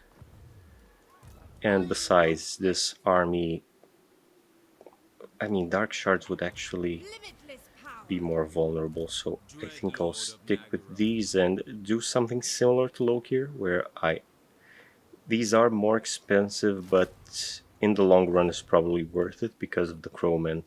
Otherwise, they get to the back line, they're going to... I mean, it's not going to be the worst thing in the world, but it will be annoying enough. So better to Feel have my power. these, even though they won't be as boosted as when with Lokhir, Black-hearted Dreadlord. it's still better. Lord of the Black And we Court. can also hire her a hero next turn when I have the funds to do it. I'm gonna get one of these to, you know, just attach to her army, and then of course I'm going to disband her after, but for the time being we'll stick him in the stack, and soon as I'm done with her, get him out, disband everyone, and yeah, because I'm not losing this momentum with Lokhir. It would be stupid to do so. Dreadlord of the Druki. I'm going to have... Yeah, I'm gonna keep actually Such slaughter awaits. 2 of the arcs going down here and have 2 of them here just in case. Vicious Dreadlord. Anchors away. Yeah, just move him, Tyrant whatever. Nagaroth. Not going to fix that now, or well,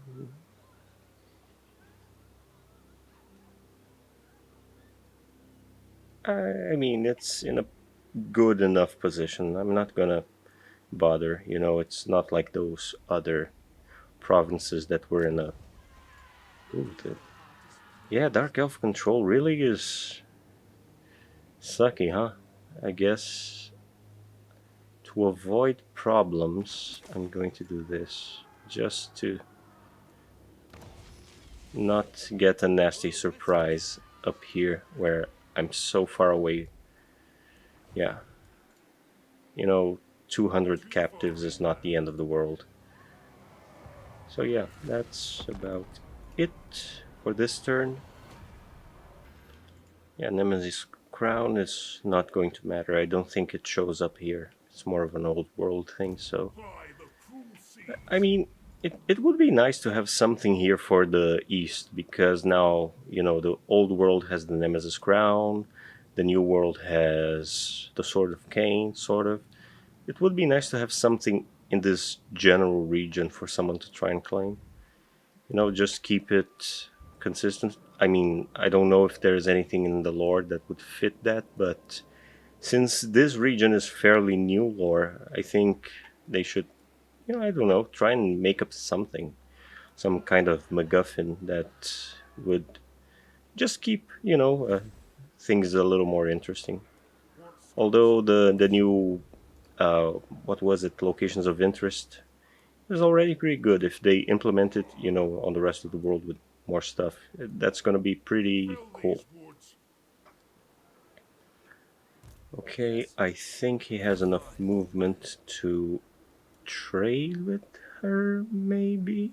Do you take me for a Yeah, fool? okay, What so is I your think dark what I have to do purpose? is Mother of get the her dark out of the purpose. settlement, Going get short. him into it, and then she Fear trades. my malice. That's gonna hurt her movement, but she will be better off.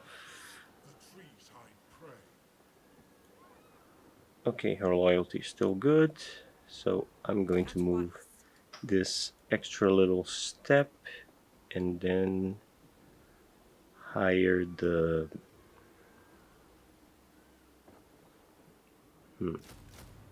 Yeah, I'm gonna go with not 3 more. I mean, I guess I could.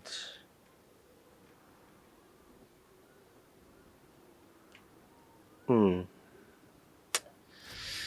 Yeah, I'm gonna go with these. And see, that's actually the beauty of also all of them overlapping, you know. If you had the absurd economy to keep multiple fronts up and you had a lot of black arts in the same place, look at this, you know, off the bat, that's 7.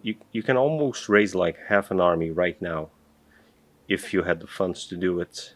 That's really, really neat. Something I really like No about the good Dark for Elves. Okay, now let's try and get you the... Let's see, this one helps... Yeah, doesn't do much. Strider...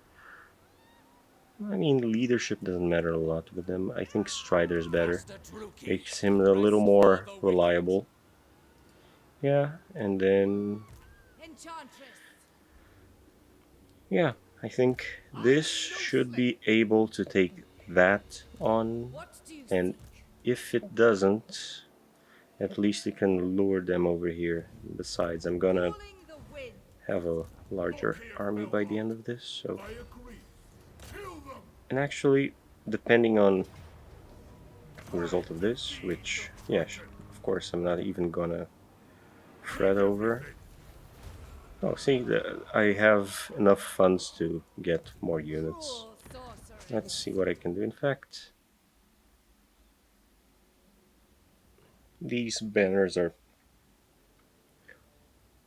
honestly pretty useless, but I guess I'm not gonna sell them. Yeah. Scroll of Shielding. I'm gonna salvage it, no point in it. I'm gonna give her extra armor. And yeah, let's get...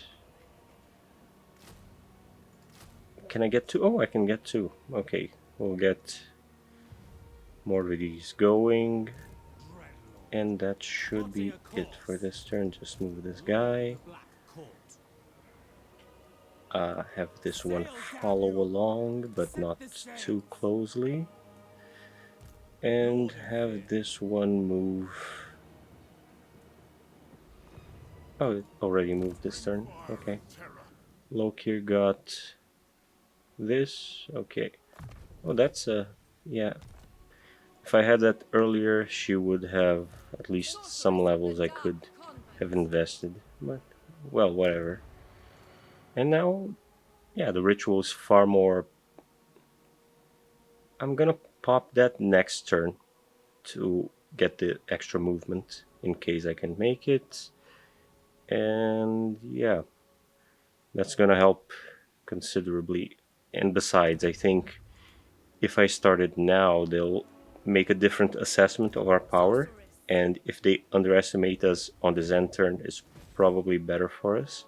Then we get the small boost from the ritual. Yeah. Okay. Master Druki. Oh, he can't make it all the way there.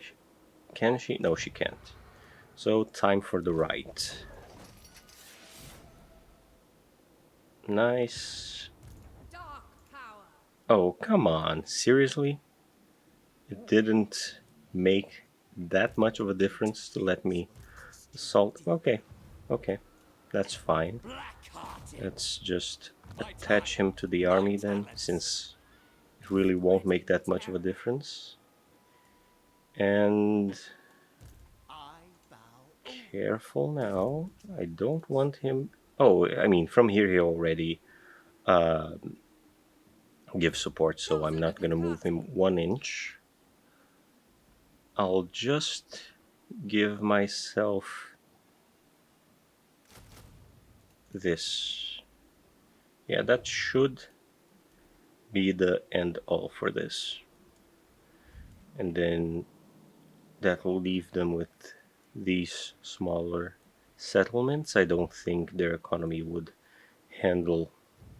Yeah, is this the one I have to take? Yeah, this is the one. So next turn, probably we'll have to end raiding here.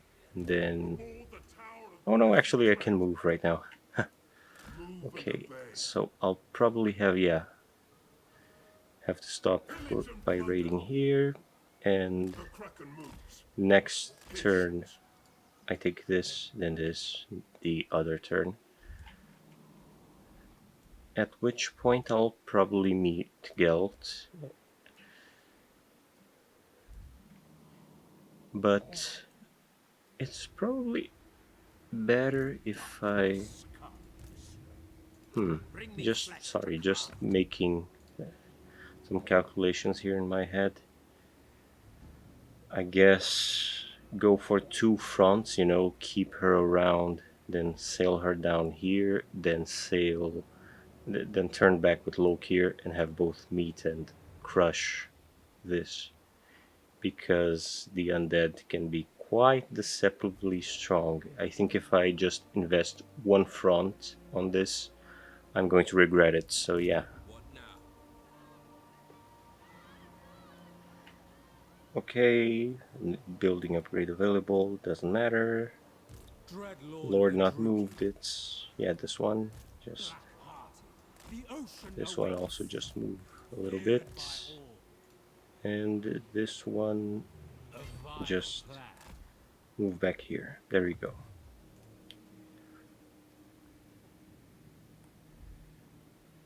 Yeah, and then there's just 2 more ports here. Shangwu. Actually, no.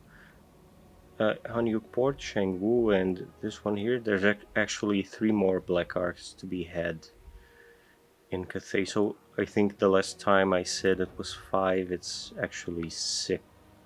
6? No, 7. 7 total, counting the one you already have, of course, at the start of the campaign.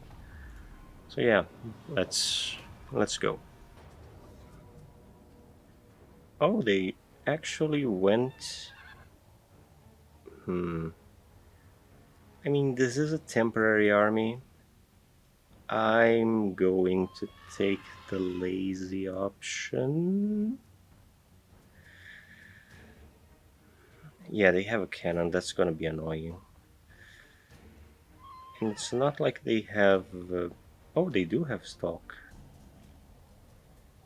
Huh. Was it faction wide? I hadn't realized. Let me see the map. Seems a little annoying. Yeah, you know what? I'm gonna be lazy, sorry. Slavery. Yeah, see, the replenishment isn't that bad.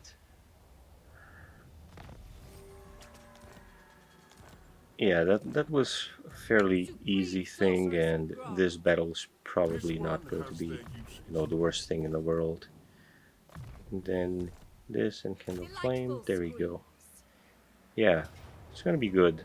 We have Yeah, see, lives decisive to victory. end. Then with Take loot and what little occupy, they that's it. Yeah. Who See, seeks me? and we're basically back to full form next Part turn. of the crew. So yeah, doesn't hurt being lazy sometimes.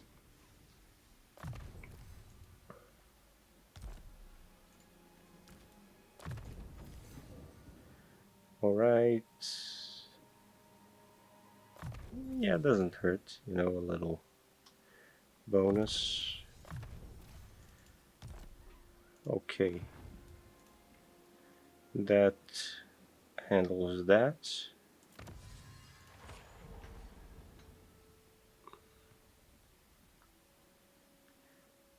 Oh, I was saying Furies, but it's Harpies. Well, same unit basically. They perform pretty much like the Furies.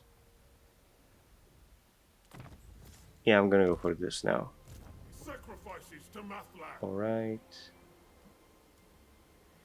And this turn we go for Shilong. Raid, fight, plunder. Yeah, easy battle, loot We are and bereft. occupy. And we got the red blades with pretty much no problem at all. That's kind of silly. Admiral of Kar's Pretty much a fleets. free legendary item without an epic quest battle or anything, but I guess I prefer it over every single item being a quest battle. At least replayability wise, that's good. Yeah. Hmm. Oh, no, yeah. Here's Galt. I'm guessing he won't be cool with us. You stand before the supreme Oh, and patriarch he's in a Warhammer, defensive the alliance, so descending boot. I'm not going to declare war on him unless it's strictly necessary because Zhao Ming is right here, and if I go for Gelt, he's going to go for everything else, and it's going to be very annoying. It's going to be a war on two fronts. So yeah, I am going to go for the double back for sure. Take this and yeah, run with it. Then see how the situation with Snickich and Zhao Ming has developed by the time I've taken both of these. Because otherwise it would be very annoying. It's probably a better idea, actually, if after I take this and then this, I go north and help Snickich and make him very happy by selling him the settlements that Zhao Ming took and then secure the north. Because, yeah, Gelt is going to attack us from below, but this is new territory compared to older territory. So if we take a loss here, it's going to hurt far less than if we started taking losses here. Do not vex us further. Oh, okay. Let's see here. Public order. Yeah, public order. Best thing we can go for right now, given how unstable this province is. And I'm gonna go for money actually. And yeah, I'm gonna pay for the rush because this control is horrible. Okay, now it's safe to sail down this river a little further. Oh, it's just a hero. So yeah, All powerful now sorceress. let's I also keep approve of this one these going dark deeds. behind him. Anchors away. In fact, I think at this point, oh, see the big arc upgrade, it's gonna be good. I think I can start hiring units for him and have him protect at least this general area from Gelt. None of these, sadly, of course, the Black Ark won't help us at all if Gelt comes for these settlements, but I think he would favor these ones, maybe. Yeah, we'll see. We'll see. Besides, it's a long ways to go. It's not right now. I'll have this one sailed down, not to start a war, but just to keep an eye on whatever the heck Nakai might be doing down here. Tyrant of Nagaroth. No, I'm not gonna upgrade this one. I'm just going to stay put, and I will upgrade this and build this. Of course, that's going to make the loss per turn considerable, but yeah, it's worth it right now. Anything to improve this economy, because the way it's shaping up, I will have to fight a war on two fronts, so I can't really be so, stingy with the resource. Yeah, I'm gonna leave things damaged. They'll fix themselves. Just go for the control up. Oh, that's not good. Okay, I'm gonna pay for making it less bad, because otherwise that would be a whole other rebellion, and I don't want to deal with that.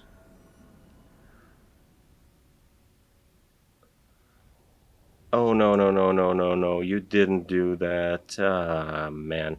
You see that? Zhao Ming confederated the faction we were at war with.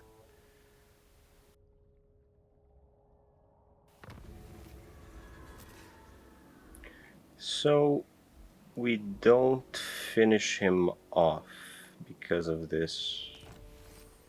Fine, fine. That at least makes my decision a little simpler. I'm not gonna go overland with this. I'm gonna Merciless. sail up the river. Yeah, and try to avoid the Searching. the whole attrition. Although, can he land over here? I don't think he can. No, he can't. Oh, actually, he can. He can. He has to come through here to do that, Hoist the sails. but he can. So that's a weird setup. Oh, it's because I see. Yeah, there's an entry here, but it's a little awkward. Sometimes the map can be misleading with what is passable and not, because although this isn't a cliff, this seems like a barrier. Yeah. So, yeah, and this is already their territory, so if I land, hopefully I'll be able to raid, What is your and dark yeah, purpose? it's gonna be safer. Such slaughter awaits. I'll keep Anchors away. the Admiral next to her, just in case. And since they are so cheap, I'm gonna start filling up his roster. Actually, yeah, but the only problem is What? the gold, but Set the sails. Dreadlord of Nagaroth. yeah, we'll make do. We'll make do. Imminent rebellion. Oh, that's annoying. I don't know in which of them, but you know what? If they take it, it's not the end of the world, because we just took these territories. We didn't really invest anything on them. So yeah, Dreadlord of we'll see where it shows up. Whatever. Call me Lord Felhart. I am much more than a mere And captain. Snitch has come to the negotiating table. That's good. Oh, military access for gold. By all means. Happy to be your friend, man.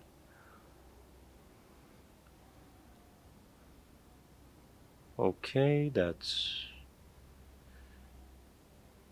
You know, the Confederation might have been a little annoying, and we have a rebellion now, but not the worst thing. Not the worst thing. We're in a good position. Fire and terror. I think even though we stumbled a little earlier in the campaign, this is looking good. Imperial Scholar. Now my question is if Gelt is going to try and... Sacrifices Oh, I to my completely forgot to go over here. Okay, that's on Supreme me. sorceress of Grant. I was a little stupid. I approve of these. But I'm not gonna, you know, roll back just because of that. I'll roll with the punches and just take it. Because, yeah, I can still come up from here. Bring me flesh to But this is looking very, very bad Tyrant of Nagaroth. for me. I'm gonna just... Okay. Hire a couple more. And these. And we have Yes. just the right amount to do that. Plotting a course. No, no, no, don't attack this. You're just watching. Yeah, see here's Nakai. He's just sitting around, hopefully not considering his next target. I admire Because if your he darkness. does, that's gonna be bad. So actually, one thing I'll do is talk with Nakai and just, you know, give him a... Oh, I can't. Okay, let's see what sort of magic I can pull off here. Oh, Clanashin. He wants a trade agreement. Let's see if he even pays more for a defensive... Oh, he does. He does. And he's at war with just Zhao Ming. But since it's a defensive alliance, I'm not going to get dragged into that. Okay, that is good. And if it looks like he's about to get wiped out, I can always just, you know, give him these territories here. So yeah. And right now I'm gonna appease Nakai with a little gift to keep him off our backs. There we go. That should, you know, keep him a little happy. You know, a little crocodile smile on him. So he doesn't come for us. Last thing I need is a war on 3 fronts. Black-hearted dreadlord. Although really, if I wanted, I got what I needed out of Cathay. I could, I mean, at this point it would be just for the Black Arcs. Honestly, you know, Bamboo Crossing, Shangwu and Hanyu Port just to get the admirals, but if I really wanted, I could just migrate away now because I got the quest item already. Still, things are looking good in Cathay and I have no idea how they're looking elsewhere, so for now the situation isn't too bad. Black-hearted. Yeah, so let's keep going. I have sacked the temple of Gilgamesh. They're going to make us an offer or a war declaration. Let's see which of them. No, no non-aggression pact, dude. I'm not going to do that. Oh, he actually split his army. That's perfect. Though, of course, he left the... That makes no sense, dude. You take your biggest stack to... Yeah, whatever. You know, Behold, I'm not true going power. to tell you how to run your empire, but that's a really stupid decision. True power unleashed. Channeling won't help the attrition, but channeling is better than you know, no channeling, more Winds of Magic for us. And with Lokhir over here, Immediately. even though he'll also take attrition, maybe the fact I have Drag them. armies on opposite sides will keep him from, you know, joining up those stacks. So maybe my blunder with Lokhir actually helped us to make this easier in the overall. Dreadlord of Nagara. Okay, now, yeah, I'm actually going to go for that because of the Reaper Bolt throwers. Good to have them just in case. Black-hearted Dreadlord. Yeah, not a lot to The do with the ocean awaits. Admiral. Nakai is deteriorating his opinion towards us, but he doesn't seem that bothered yet. What now? We'll just keep him happy enough that he doesn't think to annoy us. And here I'm just gonna pretend this rebellion isn't happening. This, if they attack and sack, I really Malice. don't care. So that should be it for another turn. And they attacked us here. Well, I don't care. Do whatever you want. Let's see. Yeah, I'm obviously going for the extra loyalty. Right now what I need is her to be a little better. I don't need all the extra stuff right now. Besides, I have no idea what state the... Oh, see, this is one thing I need to be mindful of. He has... What the heck? He just marched his whole faction, his biggest army, all the way into... Okay, sometimes the AI is a little clever, sometimes it's being very, very dumb. Okay. I'll... Insolence. Yeah, I guess we'll go for this. Yeah, so thanks for the capital. And let's see, I think this one should be in the bag as well. Hopefully. Yeah, decisive victory, I mean. Take them. And loot and occupy just in case, because I'm sure he's going to double back. And this is the same province that has a rebellion going on right now, so all the sacking doesn't really matter all that much. Okay, Burning Head, and between these two, I guess Flaming Sword. Okay, let's just... Yeah. Yeah, even if they can come back, I mean, his army is skeletons, zombies, and... Oh, I guess the Crypt Horrors are kind of bad, and the Corpse Sorceress Cart, of the but... Dark Convent. Oh, with full movement he can come here, not with regular movement, so yeah.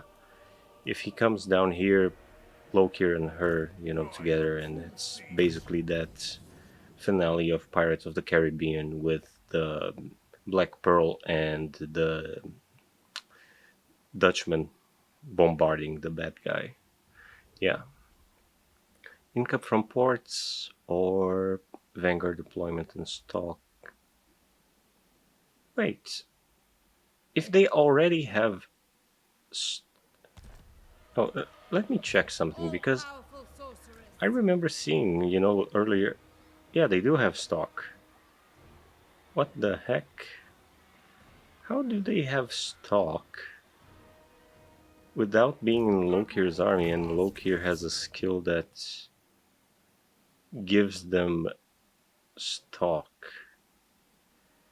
I think that's a bug, actually, because I actually don't remember our units being hidden. Maybe I didn't pay enough attention, but yeah. one of these things is wrong, because if they already have stock, then what's the point of an ability that gives them something they already have? Well, anyway, I'm gonna go for this one because economy. Yeah, see, that was better. Aboard the town of Okay. Dread. I guess I could fix Shangwu, but will I? Oh, and Shangwu is actually not a port settlement. I was wrong. So it was just so close to the water, I assumed. But yeah, I guess that would be too good, you know, having two port cities that close by. Yeah. Ply the cruel So seas. yeah, that's just going to be it. Yeah, just fix this one. Why not? Admiral Although, Lokhar's fleet. given how unstable, yeah, no, I'm gonna fix the capital. Although I guess if I wanted to leave Cathay, I think the smart thing would be to, you know, give this all to Snitch later. As I make my strategic retreat from Cathay, just keep the coast and, of course, the port buildings, and just have Clan Ashen take everything that's not, you know, a province with a nautical settlement, and basically be our bodyguards from whatever comes from either here or the north. I don't know. Let's see. Anything that improves upkeep or no? No, it doesn't seem to be. Just growth. Yeah, no, I'm gonna go with this. We're going to the next tier. Nothing too super important here. Yeah. Oh, I can finally upgrade this.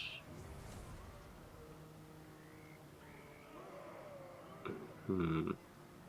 Oh, this is good. The upgrade bonus. Yeah, it's worth it to do it now. Yeah. Especially, you know, investing in the Black Arcs over the settlements. If I'm going to leave, that's Mutiny. very much worth it. Yeah. I'm gonna nope out of this one. Cruel and deadly. Anchors aweigh. Yeah, just keep an eye on Nakai, please. Set the sails. Wait, you lost him? Yeah, he's still there. Lord of the Black Alright. Court. Anything important here? No. No. Yeah, damage building. Garrison Lord, it's this guy, so no. Outpost available. Hmm. Later. I don't need the Skaven units right now. And end turn. Bring fire and terror. Okay, so the next move would be to... Yeah, I definitely think the right move is to go for helping Snitch. Because the way it's going, yeah. Now, there's a trick I could pull off. Let me see who else is at war with Xiaoming. And Xiaoming Oh, he's only does at war with not. Snick. Actually, no, that's actually perfect. Because what I can do now is to bypass having Gelt at war with me. What I can do is to go ahead and basically have Snick pay me to join the war. Because then I can go, hey, you really want help with Zhao Ming? Okay, just, you know, pay me for it. But right now, since I still have to deal with this last guy, I think I'll... There's this rebel faction. I guess I could... Can the Admiral deal with them? Can he actually attack this settlement? Is it portuary settlement? Yes, it is. Okay, so I'm going to. That's going to save me a lot of work. Draw your blade. Yeah, there we go. Rebels dealt with. Claim No, no this loot or place. occupy. Just plain occupy. I don't want a second rebellion. Yeah. Yeah, that should clean up this territory. I'm not going to invest in it because, like I said, Gelt could probably take it. And I'm going to go north with both armies and see what I can do. Although I could really go for this. Take Hanyu Port. Let me just do a bit of scouting first, actually. Ah, see, he does have an army up here. Although it isn't a big army. Sacrifices to Mathlag. I can provoke him just a little bit. Scour Just the land. have Lokhir Get raiding. moving. Yeah. Oh, and it's a nice profit, you know. It's his most developed settlement, no doubt. So, yeah. And then next turn, I have Snitch Thing is impossible. pay me to join war against him. And if I'm feeling particularly crafty, one thing I could do is... Oh no, I can't actually. He's... because he used to have this last turn. I could have sold him these two last turn. Right now I can't, or at least I think I can't. Let's see. What can I trade you? Can I... Oh, I can give you Celestial Monastery, actually. I can... Oh, and you pay quite a handsome sum for it. Yeah, I'm gonna do that. Of course, I'm giving Zhao Ming his next target by doing that, but Dreadlord of Nagaroth. not my problem anymore. I'm just gonna actually retreat with this guy. And next turn, I'll squeeze him for more money, because if I try to sell him Jiangxi right now, what's going to happen is he's going to offer me this. So next turn I'm gonna take more of his money.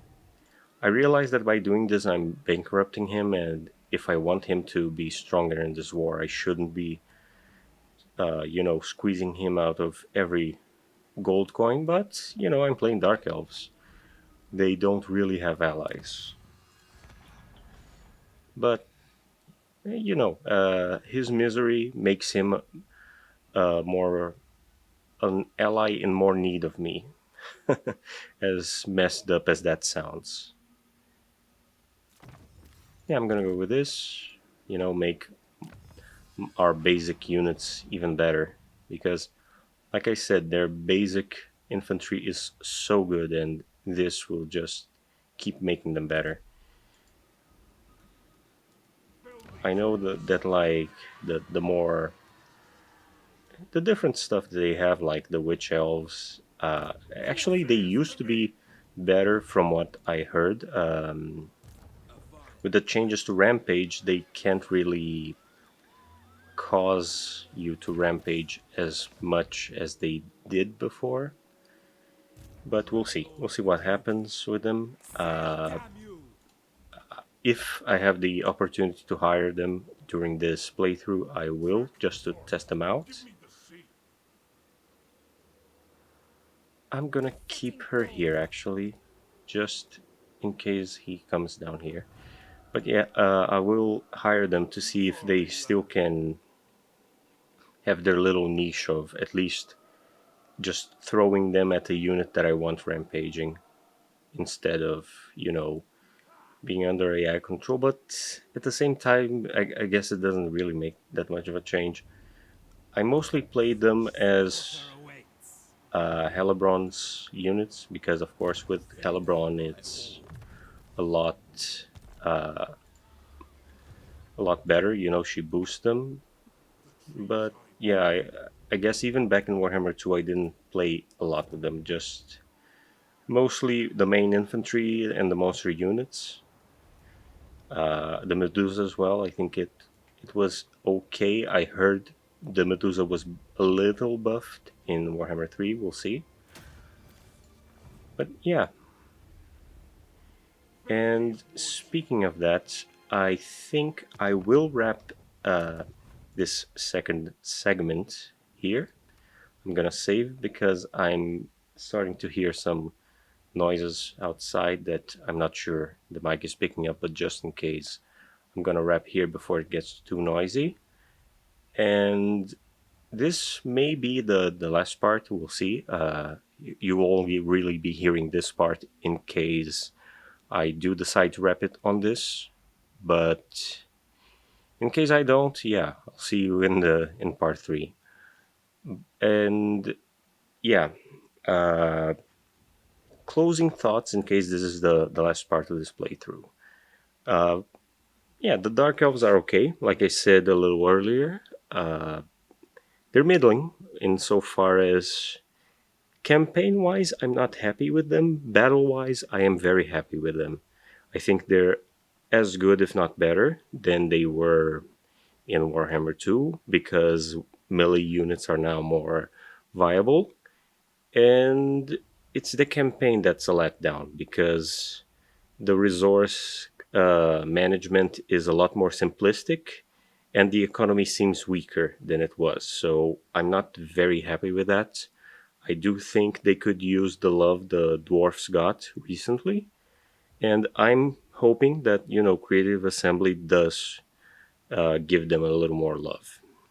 But yeah, if I make a third playthrough live session of this within this video, I'll give more advanced thoughts, going further than turn 32, but we'll see.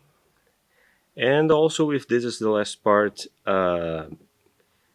leave on the comments if you want to see more of, me playing campaigns live, because I'm not used to this more unscripted long videos. And of course, this will probably be one of the longest videos, if not the longest video on the channel right now. And if you like, these big campaigns, even though it's not live, but you like to see the gameplay, let me know so I can consider doing more of them. And maybe, trying different factions, giving my thoughts on where I think they are. So yeah, let me know.